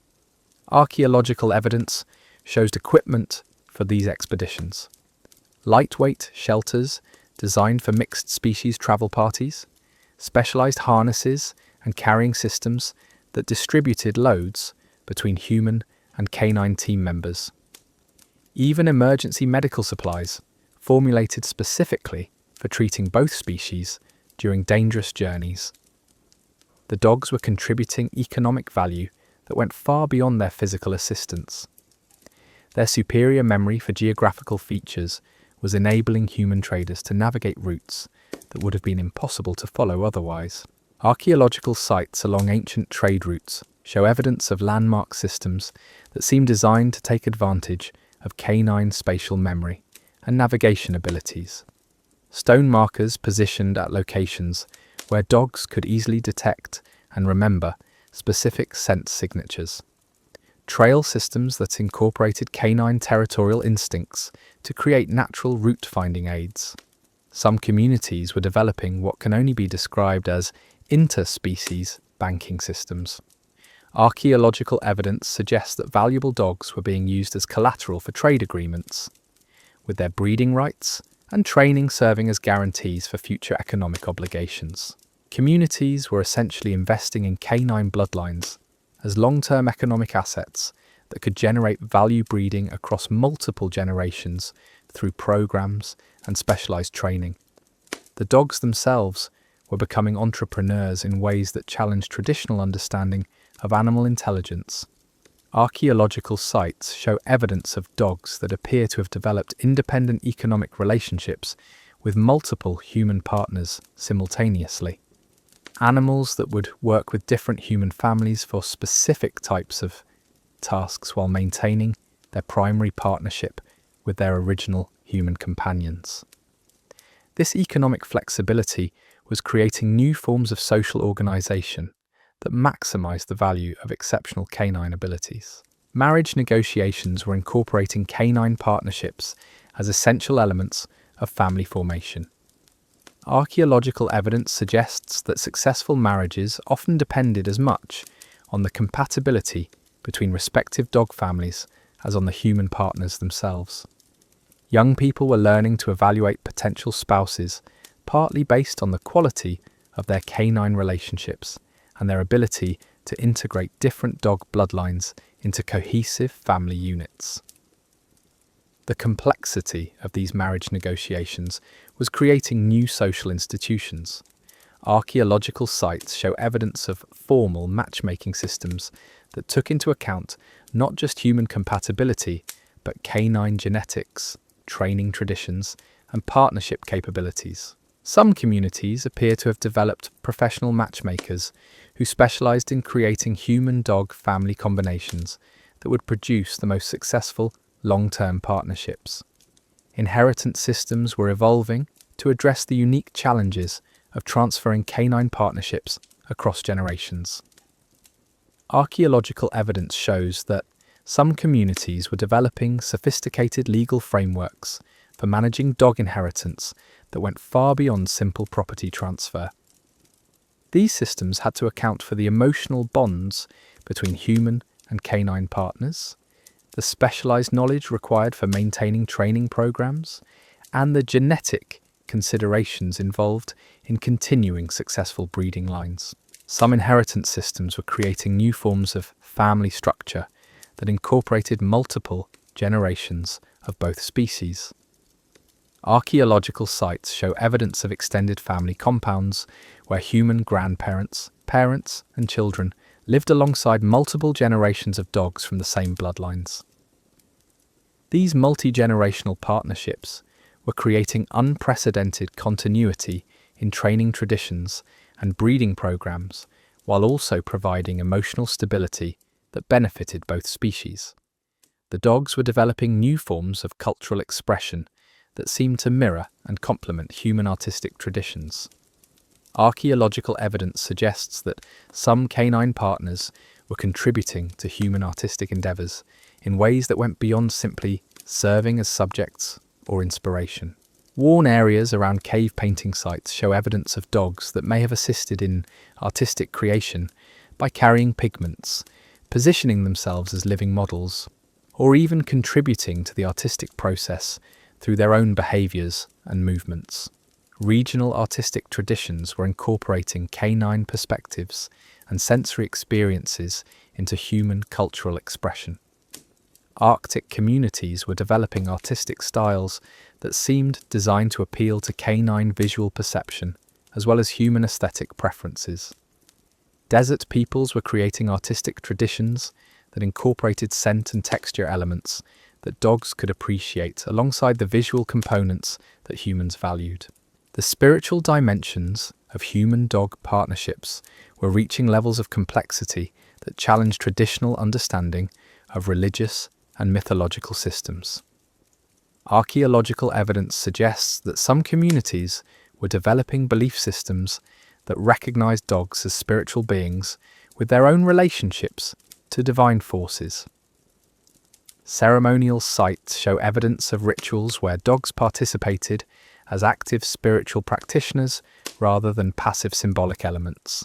Some burial sites contain evidence of elaborate spiritual preparations that treated canine partners as full participants in whatever afterlife the community believed awaited them.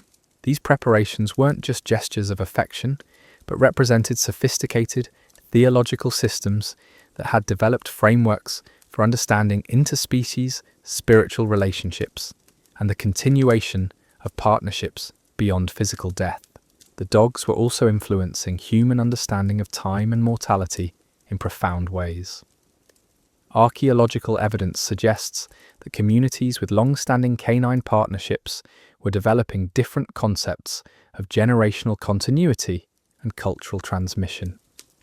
The shorter lifespans of dogs meant that human partners experienced multiple cycles of bonding, loss, and renewal within their own lifetimes, creating emotional and spiritual perspectives that emphasized both the preciousness of life and the continuity of relationships across generations. These experiences with canine mortality were teaching humans enhanced skills in grief processing, emotional resilience, and the maintenance of relationships that transcended physical presence. Archaeological sites show evidence of memorial systems that honored deceased canine partners while also providing frameworks for transferring their training and bloodlines to new generations of both species. The partnership was also driving innovations in human understanding of consciousness and intelligence that would have profound implications for their relationships with other species. Communities that had achieved high levels of communication and cooperation with their canine partners were developing more sophisticated concepts of non-human intelligence and the possibility of meaningful relationships with other types of animals. Archaeological evidence shows that some communities were experimenting with partnerships involving other species, using techniques and knowledge gained through their relationships with dogs. Attempts to domesticate deer, birds, and even small carnivores using methods developed through canine partnership experience. While not all of these experiments succeeded, they demonstrate that the human-dog relationship was teaching lessons about interspecies cooperation that had applications far beyond canine partnerships. The dogs were serving as bridges between human communities and the broader natural world in ways that enhanced human ecological knowledge and environmental adaptation. Their superior senses and instinctual understanding of natural patterns were helping human partners develop more sophisticated relationships with their environments and better strategies for sustainable resource utilization. Archaeological sites show evidence of resource management practices that incorporated canine environmental monitoring abilities, seasonal hunting strategies that were adjusted based on dog assessment of prey population, health and behavior, agricultural timing decisions that took advantage of canine weather prediction abilities, settlement location choices that considered canine evaluation of environmental conditions and potential hazards.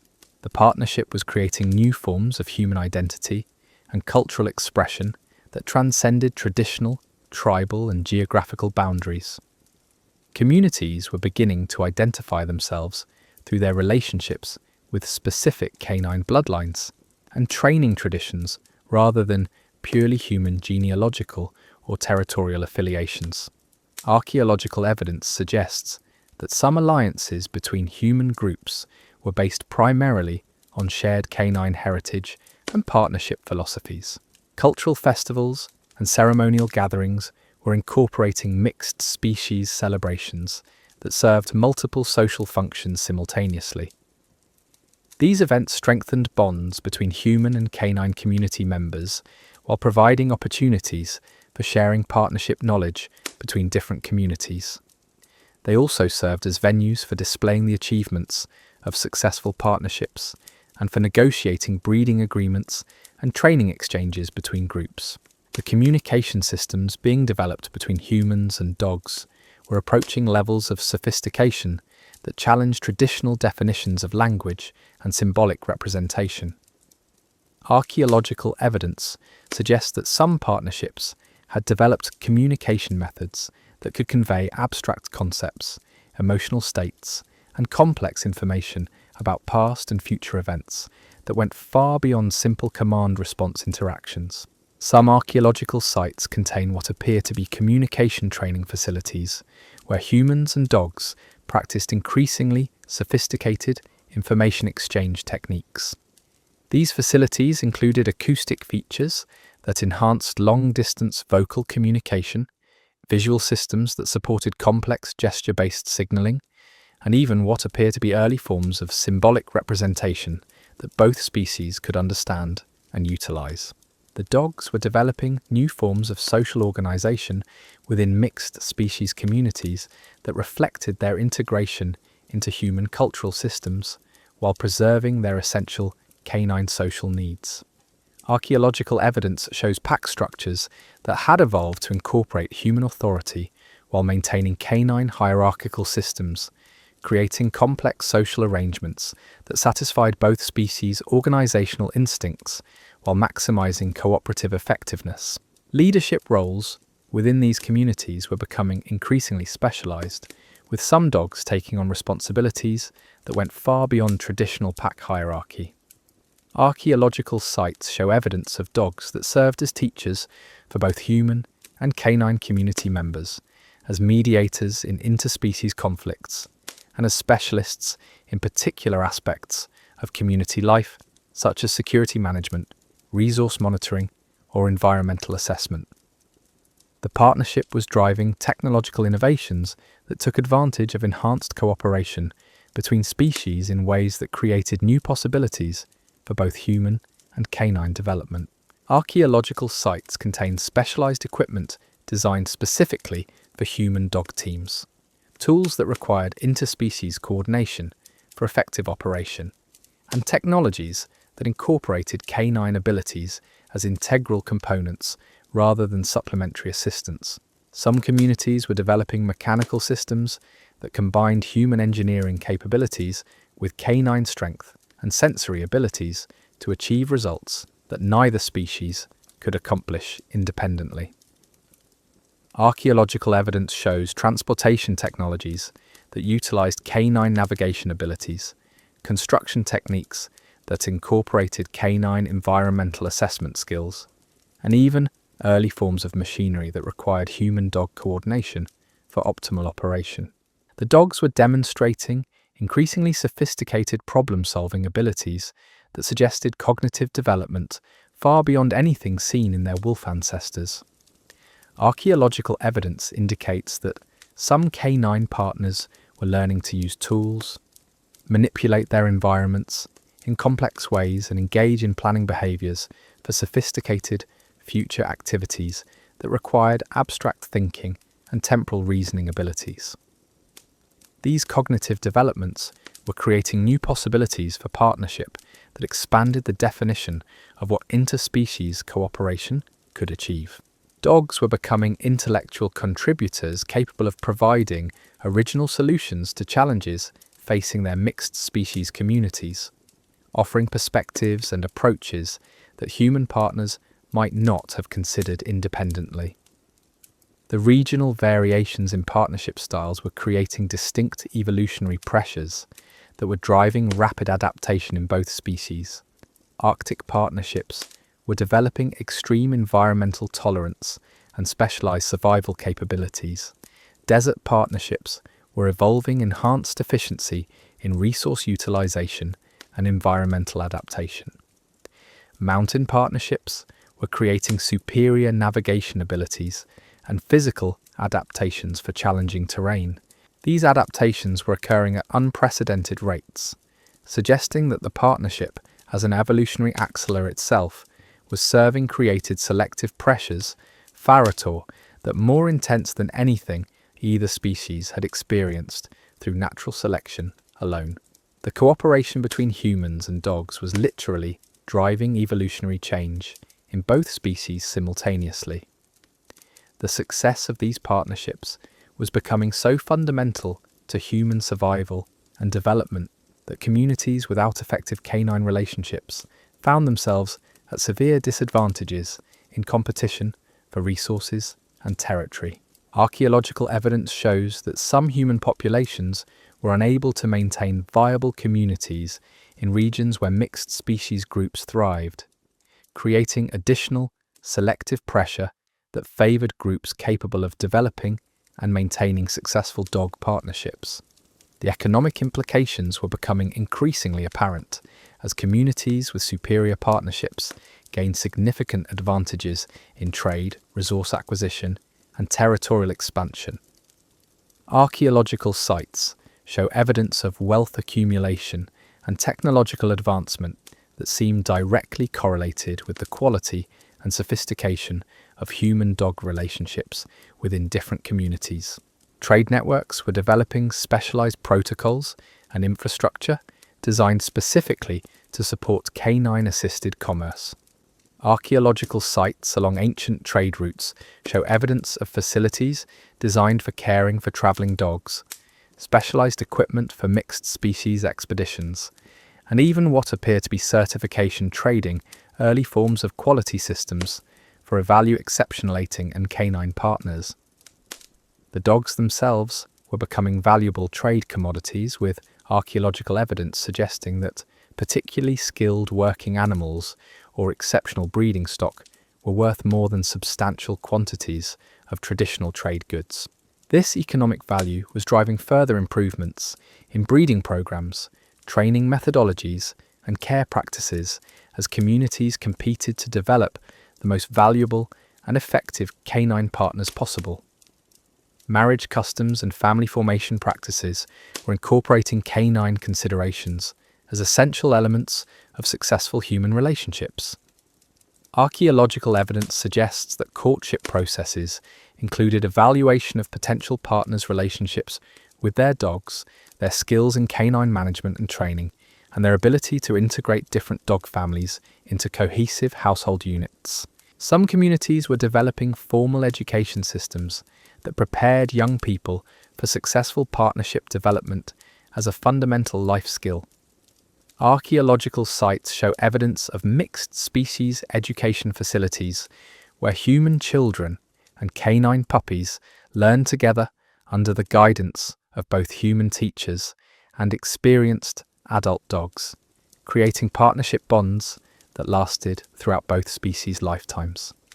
The partnership was also influencing human child rearing practices in ways that enhanced social development and emotional intelligence. Archaeological evidence suggests that children raised alongside canine partners developed enhanced empathy, better communication skills, and superior abilities for reading non-verbal social cues that served them well in all aspects of human social interaction. These educational benefits were creating human populations with enhanced social capabilities that extended far beyond their relationships with dogs. Communities that incorporated canine partnership training into childhood development were producing adults with superior cooperation skills, better conflict resolution abilities, and enhanced leadership capabilities that made them more successful in all aspects of social and economic life. The spiritual and religious implications of human-dog partnerships were evolving into sophisticated theological systems that addressed fundamental questions about the nature of consciousness, the meaning of interspecies relationships, and the spiritual significance of cooperation across species boundaries. Archaeological evidence shows ceremonial sites where mixed species religious practices had become central to community spiritual life. Some burial sites contain evidence of elaborate afterlife preparation systems that treated canine partners as spiritual beings deserving of the same religious consideration devoted to human community members. These practices represented genuine belief systems that had developed comprehensive frameworks for understanding the spiritual dimensions of interspecies partnership and the continuation. The dogs were contributing of relationships beyond physical existence to human spiritual development in ways that enhanced understanding of empathy, loyalty, and unconditional commitment as fundamental spiritual values. Archaeological evidence suggests that communities with strong canine partnerships were developing religious and philosophical systems that emphasized cooperation, mutual support, and interspecies harmony as essential elements of spiritual development. These spiritual developments were creating cultural values and social practices that strengthened community bonds and enhanced cooperation, not just between humans and dogs, but among all community members. The lessons learned through interspecies partnership were translating into enhanced human social cohesion and more effective community organization systems. The partnership was creating new forms of consciousness and identity that transcended traditional boundaries between species, individuals, and communities. Archaeological evidence suggests that some human-dog partnerships had developed shared emotional states, synchronized behavioral patterns, and coordinated responses to environmental conditions that indicated unprecedented levels of psychological and spiritual integration.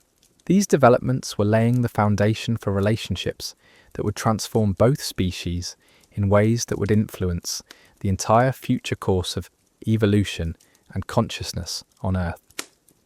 The partnership had become an evolutionary force that was creating new possibilities for intelligence, cooperation, and spiritual development that would shape the development of civilization for millennia to come. Archaeological sites from this period show evidence of partnerships that had achieved levels of integration and effectiveness that seemed to transcend the normal limitations of interspecies communication and cooperation. Human-dog teams were demonstrating capabilities that suggested they had developed new forms of shared consciousness and coordinated intelligence that neither species could achieve independently. The transformation was accelerating in ways that would soon create changes visible in the genetic, behavioral, and cultural development of both species for thousands of years into the future. The partnership had evolved from altering the trajectory of life, a simple survival alliance, into something that was fundament itself, creating new possibilities for consciousness and cooperation that would influence every aspect of future human and canine development. The archaeological record reveals that these developments were not isolated incidents, but part of a systematic transformation that was occurring simultaneously across multiple continents and human populations. The partnership between humans and dogs had become a global phenomenon that was reshaping the entire future of both species in ways that would echo through history. The transformation had become so profound that it was creating entirely new categories of human experience and social organization. Archaeological sites from what is now northern Russia reveal evidence of communities where the distinction between human and canine family members had become almost meaningless in practical terms. Dwelling structures show sleeping areas designed for mixed species occupancy, cooking facilities that accommodated both human and canine dietary needs, and storage systems that reflected shared ownership of resources between species. These communities weren't simply keeping dogs as pets or working animals. They were creating integrated societies where decisions were made collaboratively, where resources were allocated based on the needs of all community members regardless of species, and where social roles were assigned based on individual capabilities rather than biological categories. Archaeological evidence suggests that some dogs held positions of authority within these communities that placed them above certain human members in the social hierarchy. The implications were staggering. For the first time in the history of life on Earth, two different species had created a truly egalitarian society based on mutual respect and shared responsibility. Archaeological sites show evidence of formal governance systems that included both human and canine representatives, decision-making processes that incorporated input from both species, and conflict resolution mechanisms that treated interspecies disputes with the same seriousness as purely human disagreements. The dogs were contributing perspectives and insights that fundamentally altered human understanding of community organization and social justice. Their pack instincts, refined through thousands of years of cooperation with humans, were creating social structures that balanced individual needs with collective welfare in ways that purely human societies struggled to achieve. Archaeological evidence shows that communities with integrated human-dog governance systems were more stable, more prosperous, and more successful at avoiding internal conflicts than traditional human-only societies. The economic systems being developed in these integrated communities were unlike anything seen before or since in human history. Archaeological sites reveal evidence of resource allocation methods that took into account not just immediate human needs, but the long-term welfare of all community members, including their canine partners. Storage facilities were designed to maintain food supplies that met the nutritional requirements of both species through seasonal variations and environmental challenges. Some communities were developing what can only be described as interspecies welfare systems. Archaeological evidence shows provisions for caring for elderly or disabled dogs that went far beyond simple compassion, creating formal support systems that recognized canine partners as full community members deserving of care and assistance throughout their entire lifespans.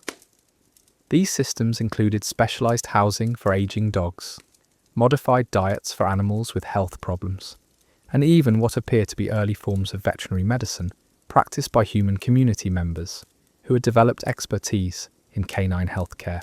The dogs were reciprocating this care by taking on responsibilities for the welfare of human community members, particularly children and elderly individuals who needed additional protection and assistance. Archaeological sites show evidence of dogs that served as dedicated caregivers for specific human family members, animals whose primary role was providing companionship, protection, and assistance to humans who required special attention and support. These caregiving relationships were creating new forms of emotional intelligence and psychological development in both species.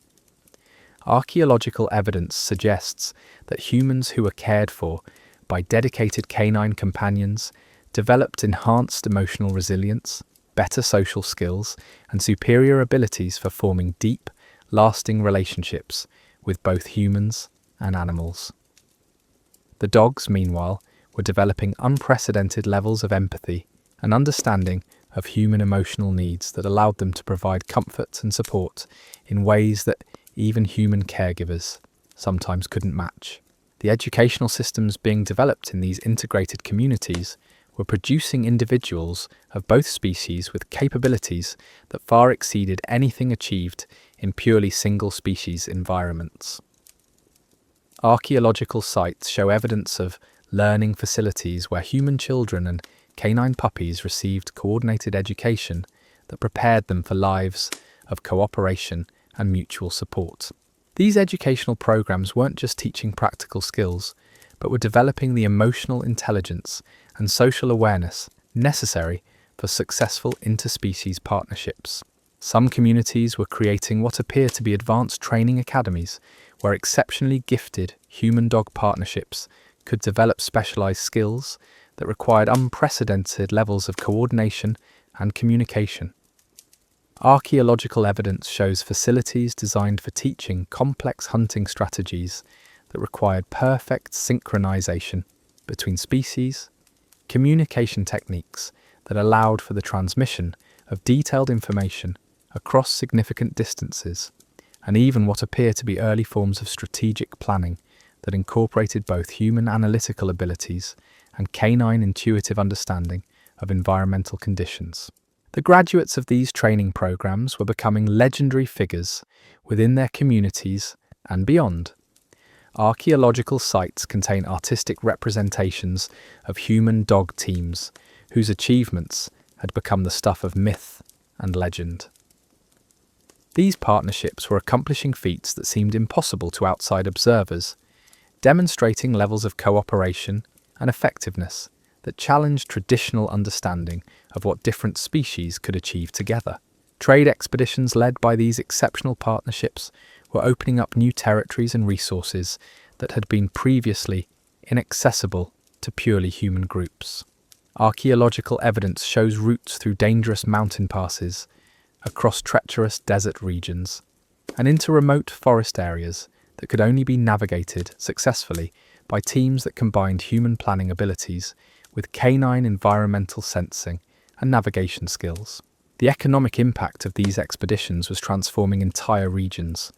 Archaeological sites along these trade routes show evidence of permanent settlements that existed solely to support the activities of mixed species trading teams. These settlements included specialized facilities for caring for traveling dogs, supply depots stocked with equipment designed for human-dog expeditions, and even what appear to be early forms of banking systems that provided financial services specifically tailored to the needs of interspecies commercial ventures. The dogs were becoming economic powerhouses in their own right, with some archaeological evidence suggesting that particularly skilled canine partners were generating more economic value than entire human families. Communities were investing enormous resources in the care and training of exceptional dogs, recognizing that a single outstanding canine partner could provide economic benefits that would last for generations through breeding programs and training legacy systems. Marriage negotiations in these communities had evolved into complex arrangements that often centered as much on canine partnerships as on human compatibility. Archaeological evidence suggests that successful marriages required not just emotional and practical compatibility between human partners, but successful integration of their respective canine families into cohesive household units that could function effectively as economic and social entities. Some marriage arrangements were creating extended family networks that spanned multiple human generations and numerous canine bloodlines simultaneously.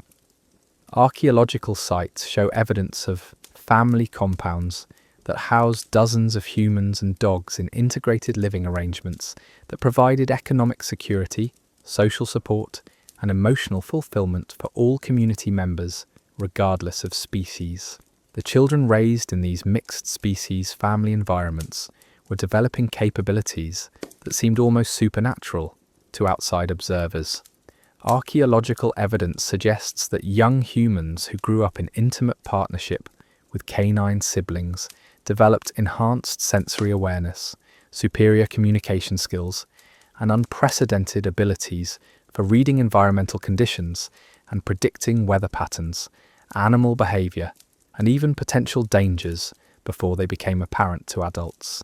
These enhanced capabilities were creating new forms of human potential that challenged traditional understanding of individual development and social organization. Communities with large populations of these enhanced individuals were achieving levels of success in hunting, resource management, and territorial expansion that gave them enormous advantages over traditional human societies. The dogs were experiencing similar enhancements in their cognitive and social development.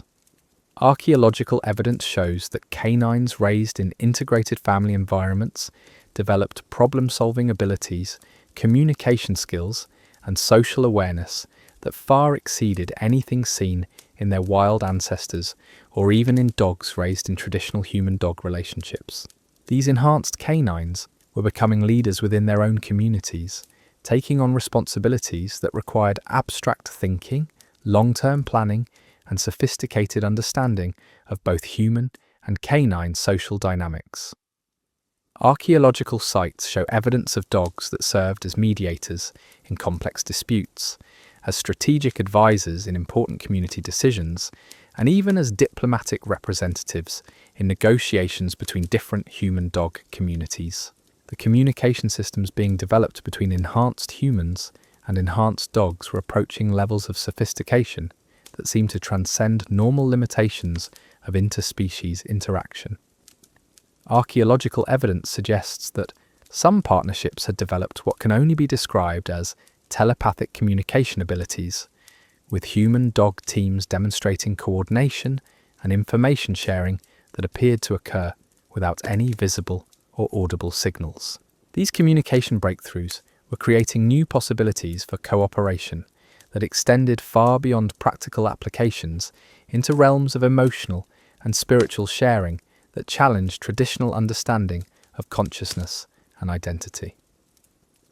Archaeological sites contain evidence of ceremonial practices where human-dog partnerships engaged in what appear to be shared meditation or spiritual communion activities that created psychological states of unity and integration between species.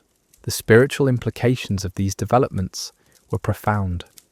Archaeological evidence shows that communities with advanced human-dog partnerships were developing religious and philosophical systems that recognized consciousness and spiritual value as qualities that transcended species boundaries.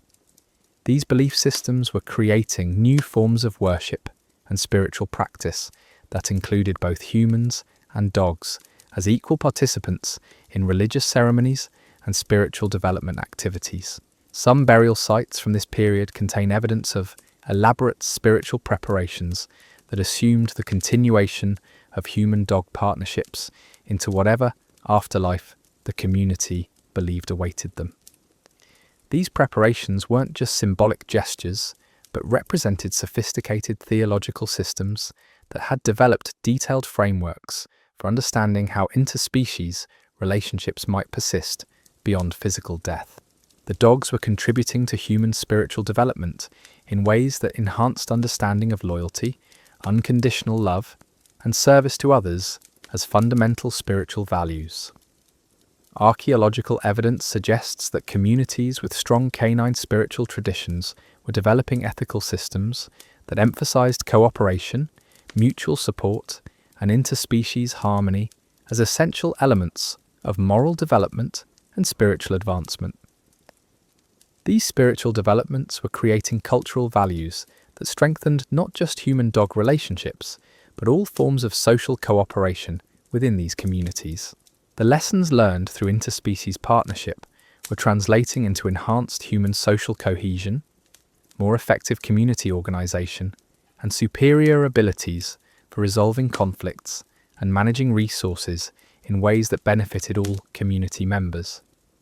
The partnership was also driving innovations in technology and craftsmanship that took advantage of enhanced cooperation between species. Archaeological sites contain examples of tools and equipment designed specifically for human-dog teams that required unprecedented levels of coordination and communication for effective use. These technologies weren't just more efficient than purely human alternatives, but enabled entirely new forms of activity and achievement that neither species could accomplish independently. Some communities were developing manufacturing processes that incorporated canine abilities as integral components of production systems. Archaeological evidence shows craft workshops where dogs served not just as assistants, but as active participants in creating goods that required their superior senses, their strength, or their specialized knowledge of materials and techniques. The quality of goods produced through these interspecies manufacturing processes was apparently superior to anything achieved through purely human craftsmanship. Archaeological sites contain examples of textiles, tools, and decorative objects that demonstrate levels of precision, durability, and aesthetic appeal that suggest the involvement of both human creativity and canine sensory expertise in their creation. Trade networks were developing specialized markets for goods produced through human-dog collaboration, creating economic incentives that further strengthened interspecies partnerships, while also spreading knowledge of advanced cooperation techniques between different communities. Archaeological evidence shows that these collaborative products were highly valued and actively sought after by communities across vast geographical regions. The success of integrated human-dog communities was creating new forms of territorial expansion and colonization that opened up previously uninhabitable regions for settlement and resource exploitation. Archaeological sites show evidence of permanent settlements in Arctic regions, high mountain areas, dense forests, and arid deserts that would have been impossible to establish and maintain without the combined capabilities of human-dog partnerships.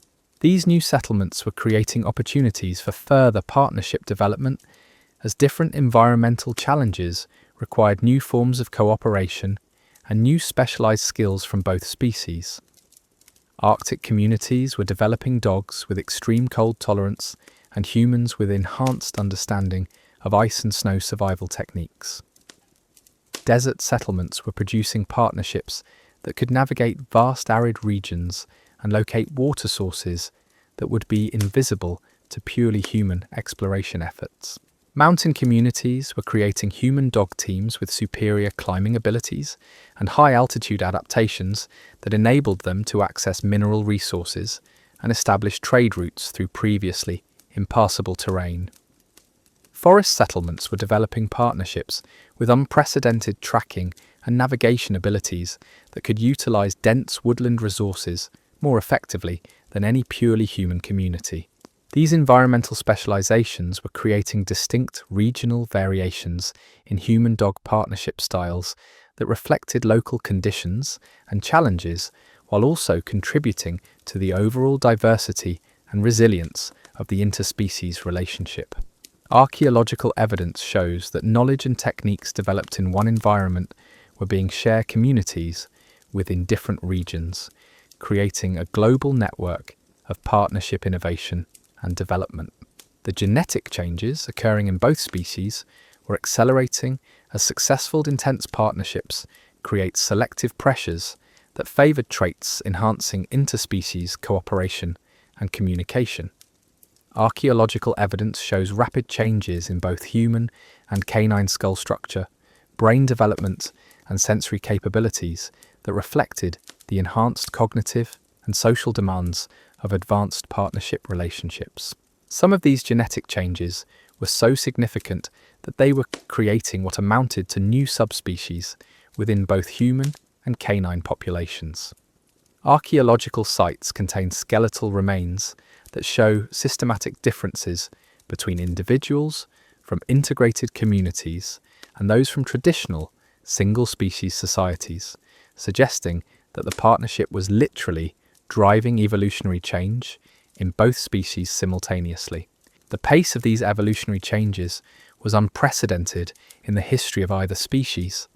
Archaeological evidence suggests that modifications that would normally require thousands of years of natural selection were occurring within just a few generations, indicating that the selective pressures created by interspecies partnership were far more intense than anything either humans or dogs had experienced in their previous evolutionary development. These rapid evolutionary changes were creating positive feedback loops that accelerated partnership development even further. More genetically adapted individuals were capable of forming deeper partnerships, which created stronger selective pressures for further adaptation, which produced even more capable individuals in the next generation. The process was becoming self-reinforcing in ways that suggested it would continue to drive evolutionary change for many generations to come. The cultural implications were equally profound. Archaeological evidence shows that communities with advanced human-dog partnerships were developing new forms of art, music, literature, and philosophical expression that reflected their unique interspecies perspective and experiences. These cultural innovations weren't just variations on traditional human themes, but represented entirely new categories of creative expression that could only emerge from the minds of beings who had transcended normal species boundaries. Some archaeological sites contain examples of artistic works that appear to have been created collaboratively by human and canine partners, with evidence suggesting that dogs contributed not just inspiration, but active participation in the creative process. Cave paintings show techniques and perspectives that seem to incorporate canine visual perception and spatial understanding alongside human artistic vision and symbolic representation abilities. Musical traditions were incorporating canine vocalizations and rhythmic patterns into complex compositions that created soundscapes appealing to both human and canine auditory systems. Archaeological sites contain examples of instruments specifically designed for interspecies musical performance, with acoustic properties that took advantage of both human and canine hearing capabilities to create entirely new forms of auditory experience. The philosophical systems being developed in these communities were addressing fundamental questions about the nature of consciousness, identity, and moral responsibility that arose from their unique interspecies experiences. Archaeological evidence suggests that these philosophical traditions were developing sophisticated frameworks for understanding how different forms of intelligence could work together, how moral obligations extended across species boundaries, and how individual identity could incorporate relationships and partnerships as fundamental components. These philosophical developments were creating ethical systems that challenged traditional, human-centered moral frameworks, while also providing practical guidance for managing the complex responsibilities and obligations that arose from advanced interspecies partnerships. Communities with these ethical systems were demonstrating superior abilities for resolving conflicts, managing resources fairly, and maintaining social harmony even under challenging conditions. The leadership structures being developed in integrated communities were unlike anything seen in purely human societies.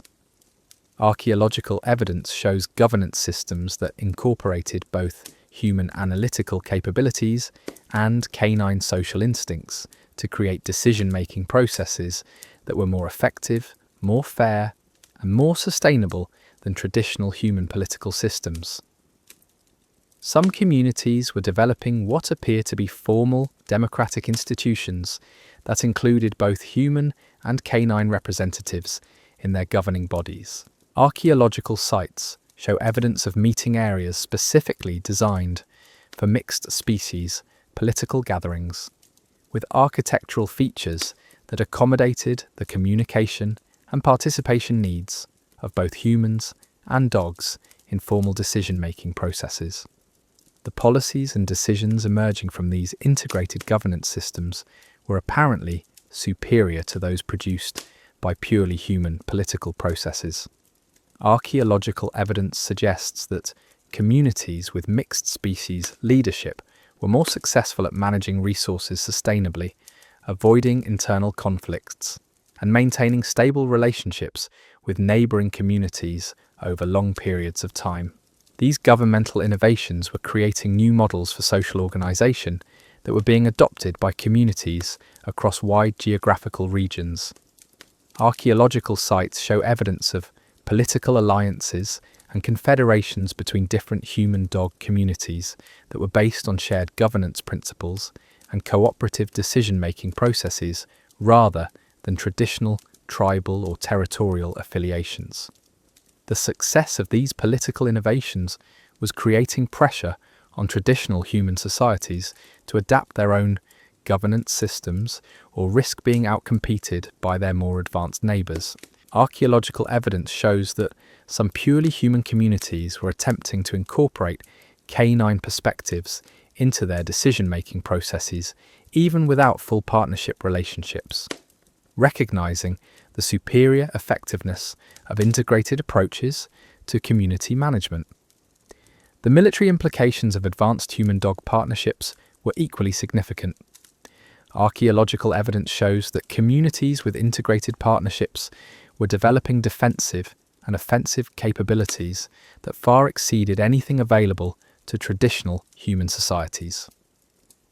Mixed species military units were demonstrating levels of coordination, intelligence gathering, and tactical effectiveness that made them nearly invincible in conflicts with purely human opponents. These military advantages weren't based simply on having dogs as auxiliary support, but on genuine integration of human strategic thinking with canine sensory capabilities and instinctual tactical understanding.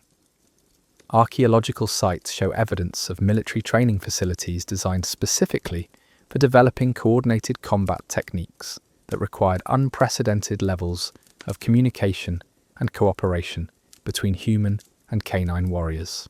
The weapons and equipment being developed for these integrated military units were unlike anything seen in purely human warfare.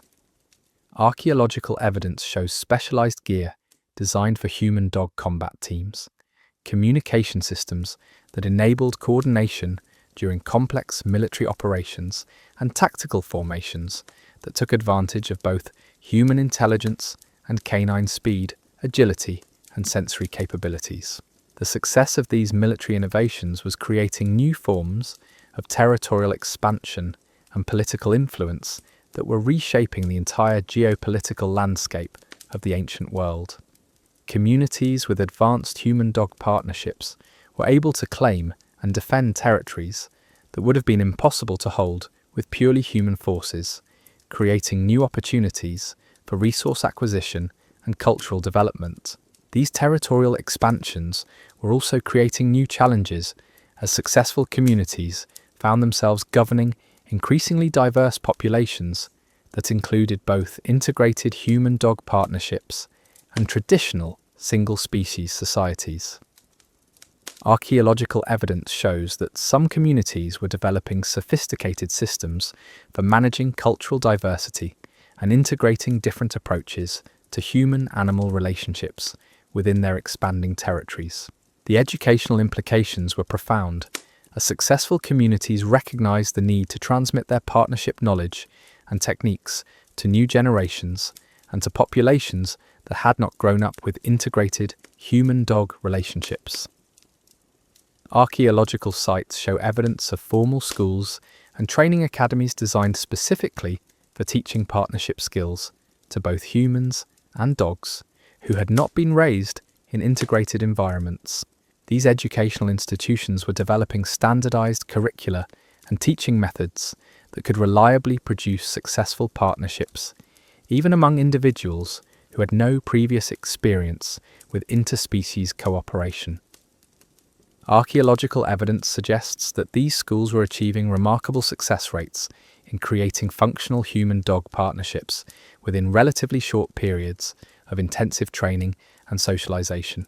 The graduates of these educational programs were becoming valuable resources for communities seeking to develop their own partnership capabilities or to improve the effectiveness of existing human-dog relationships. Archaeological sites show evidence of professional educators and trainers who specialized in partnership development and who traveled between communities, sharing their knowledge and techniques with different populations. These educational networks were creating standardized approaches to partnership development that were spreading successful techniques across vast geographical regions, while also allowing for local adaptation to different environmental conditions and cultural preferences.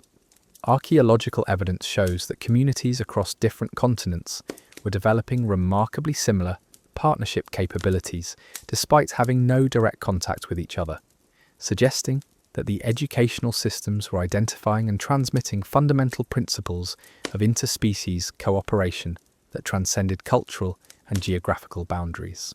The medical and health implications of advanced human-dog partnerships were creating new understanding of both human and canine physiology and psychology.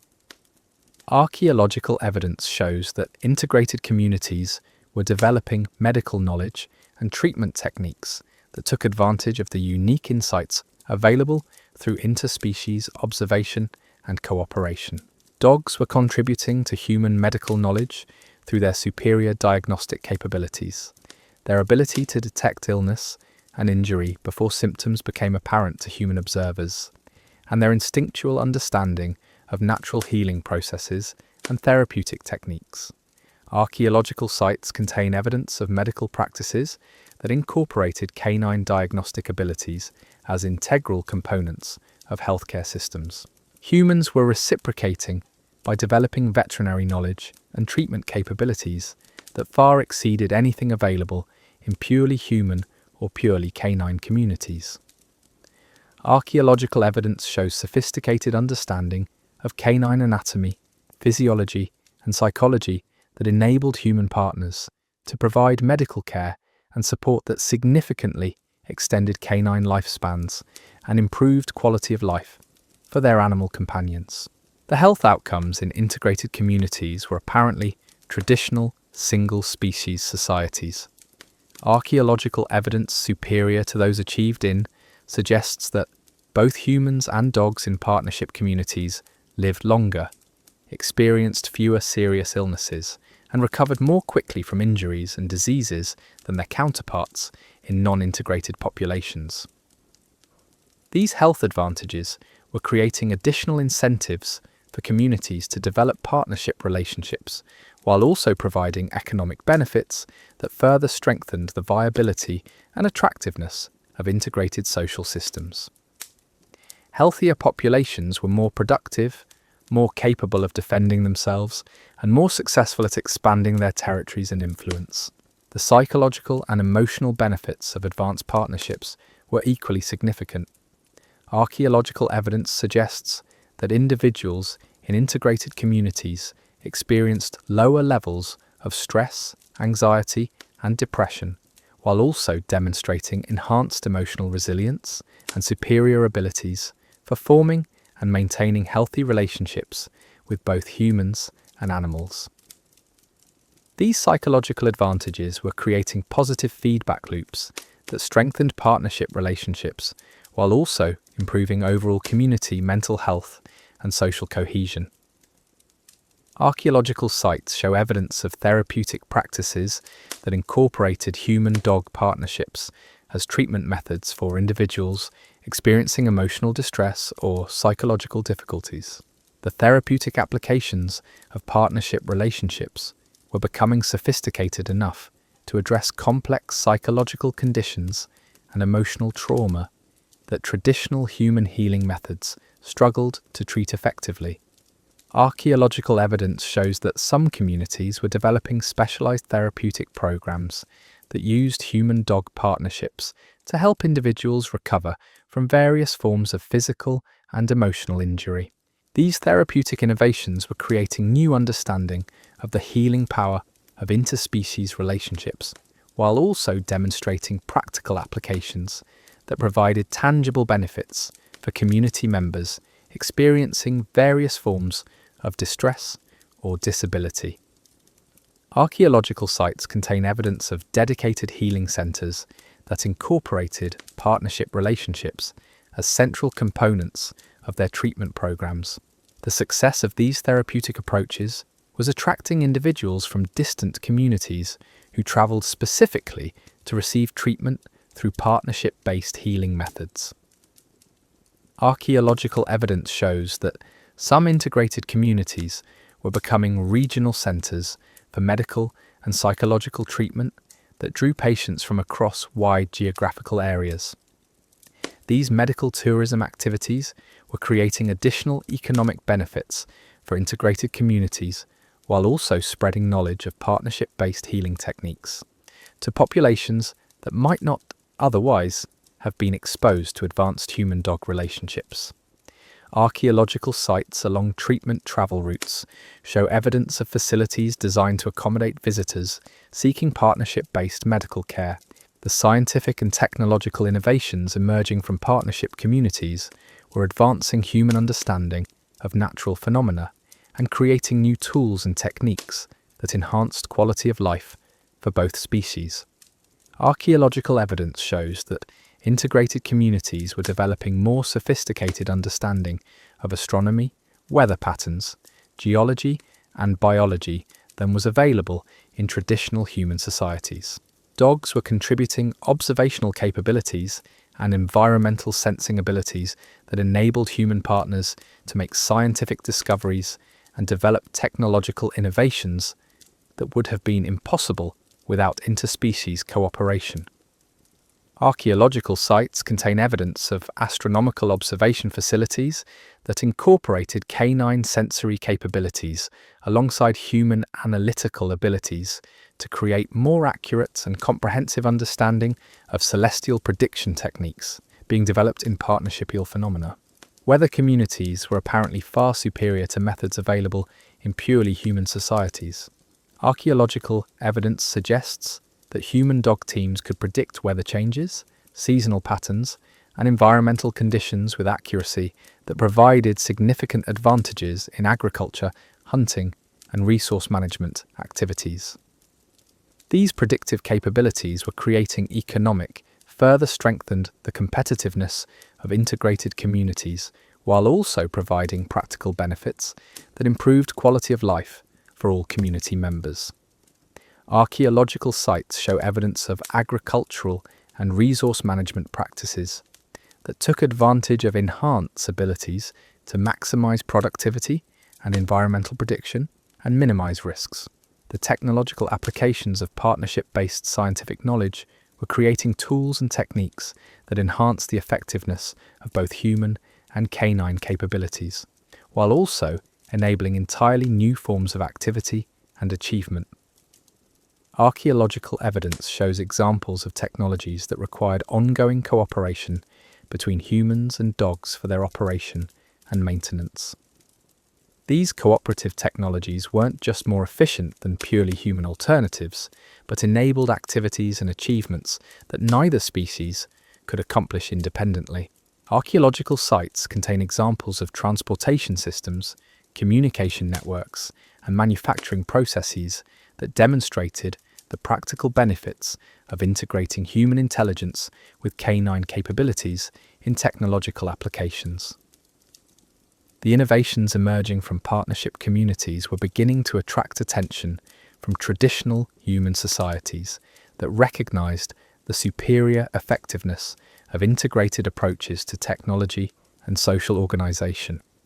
Archaeological evidence shows that some purely human communities were attempting to acquire partnership-based technologies and techniques through trade, alliance, or other forms of cultural exchange.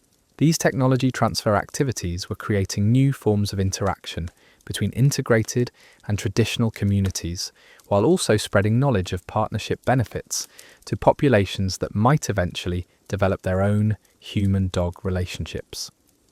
Archaeological sites show evidence of trade networks specifically designed to facilitate the exchange of partnership-based innovations and techniques between different types of communities.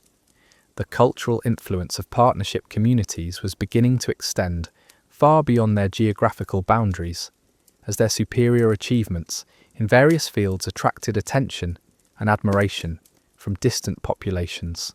Archaeological evidence suggests that integrated communities were becoming centers of learning and innovation that drew visitors and students from across wide geographical regions. These cultural exchange activities were creating opportunities for partnership knowledge and techniques to spread to new populations, while also exposing integrated communities to different ideas and approaches that could enhance their own development. Archaeological sites show evidence of educational and cultural facilities designed specifically to accommodate visitors seeking to learn about partnership relationships and techniques. The artistic and philosophical influences of partnership communities were creating new forms of cultural expression that challenged traditional, human-centered approaches to creativity and meaning-making. Archaeological evidence shows that artistic and philosophical works emerging from integrated communities were being copied, adapted, and studied by populations across wide geographical regions. These cultural innovations were contributing to broader changes in human understanding of consciousness, identity, and social organization that extended far beyond direct partnership relationships. Archaeological sites contain evidence of philosophical and artistic traditions that had been influenced by partnership perspectives, even in communities that had never developed their own human-dog relationships. The religious and spiritual influences of partnership communities were equally significant. Archaeological evidence suggests that belief systems and spiritual practices emerging from integrated communities were challenging traditional human religious frameworks, while also providing new approaches to understanding divine relationships and spiritual development that appealed to populations across different cultural backgrounds. These spiritual innovations were creating new forms of religious expression that emphasized cooperation, mutual support, and interspecies harmony as fundamental spiritual values. Archaeological sites show evidence of religious practices and ceremonial traditions that had been influenced by partnership spirituality, even in communities that maintained traditional, single-species social organization. The long-term implications of these developments were becoming apparent as partnership's superior capabilities. Communities demonstrate in virtually every aspect of social, economic, and cultural development. Archaeological evidence suggests that integrated human-dog relationships were creating advantages so significant that they were beginning to reshape the entire trajectory of human civilization and cultural evolution. The transformation was no longer limited to isolated communities or specific geographical regions, but was becoming a global phenomenon that was influencing human development across all inhabited continents.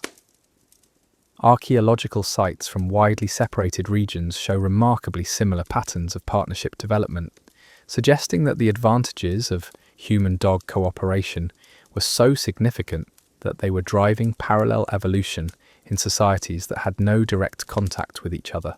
The pace of change was accelerating as successful partnership techniques spread through trade networks, cultural exchange, and migration patterns that were creating opportunities for knowledge transfer between distant communities. Archaeological evidence shows that innovations developed in one region were appearing in distant areas within remarkably short periods of time, indicating that partnership knowledge was being actively sought after and rapidly adopted by communities across the ancient world.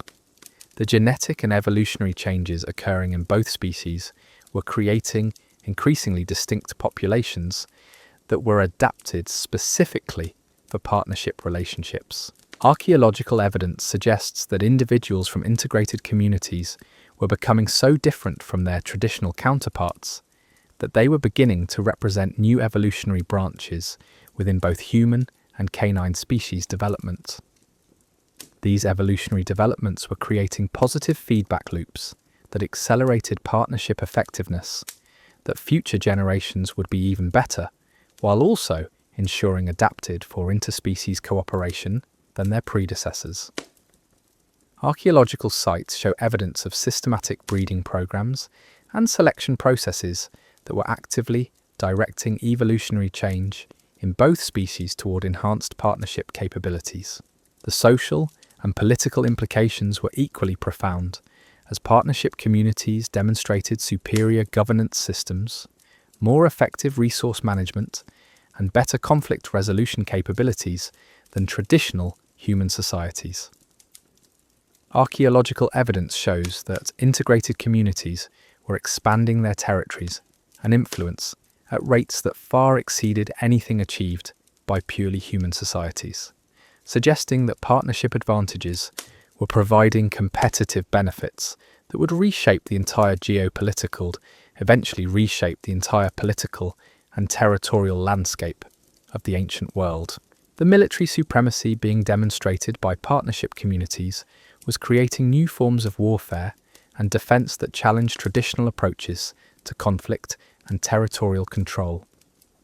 Archaeological evidence shows that integrated human-dog military units were achieving victory ratios against purely human forces that seemed almost impossible, with some battles showing evidence of overwhelming tactical advantages that allowed much smaller partnership forces to defeat vastly superior numbers of traditional warriors. These military successes weren't based simply on having better weapons or larger armies, but on fundamental advantages in intelligence gathering, coordination, and tactical flexibility that emerge from the deep cooperation between human strategic thinking and canine sensory capabilities. Archaeological sites show evidence of battlefield tactics that required unprecedented levels of real-time communication and coordination between species, creating military capabilities that traditional human forces couldn't match or effectively counter.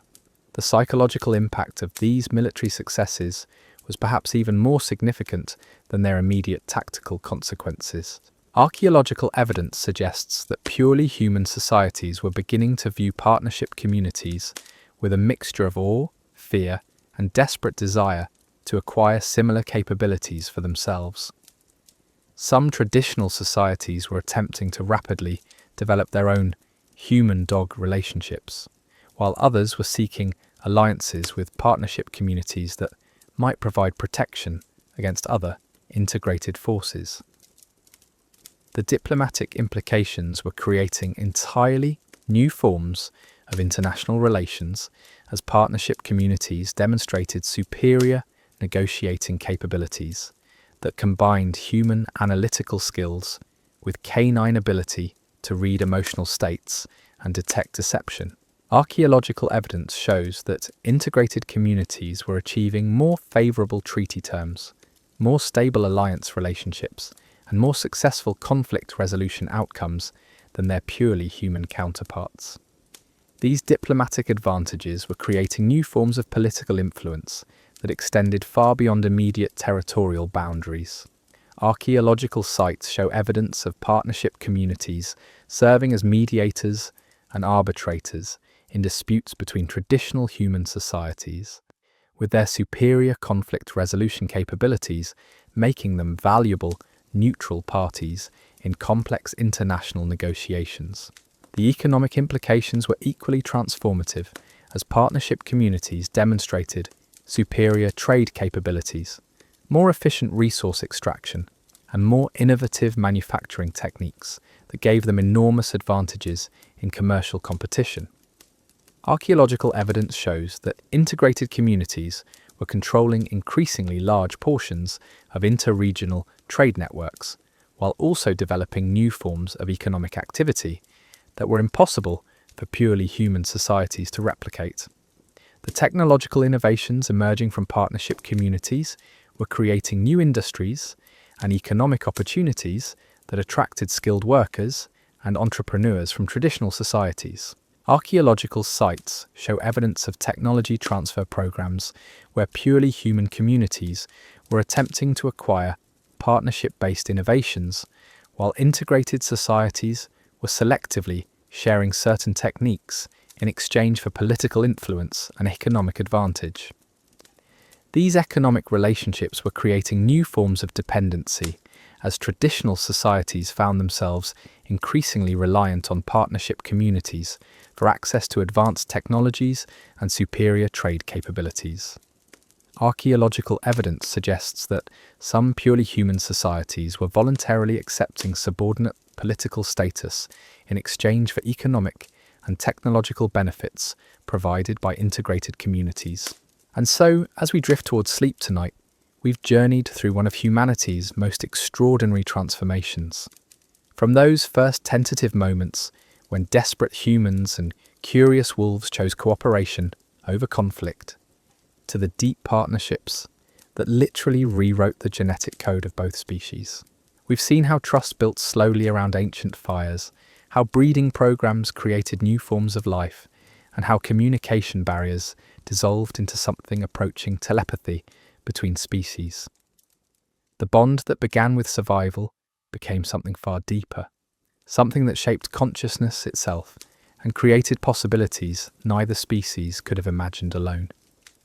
These partnerships weren't just changing individual lives, they were reshaping entire civilizations, creating new forms of art, governance, and spiritual understanding that would echo through millennia. But this is only half the story.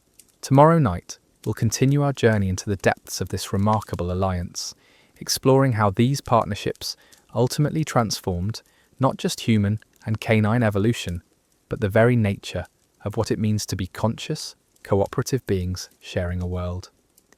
Until then, let the gentle rhythm of your breathing carry you into dreams where ancient fires still flicker and the first tentative bonds between species continue to grow stronger with each passing moment.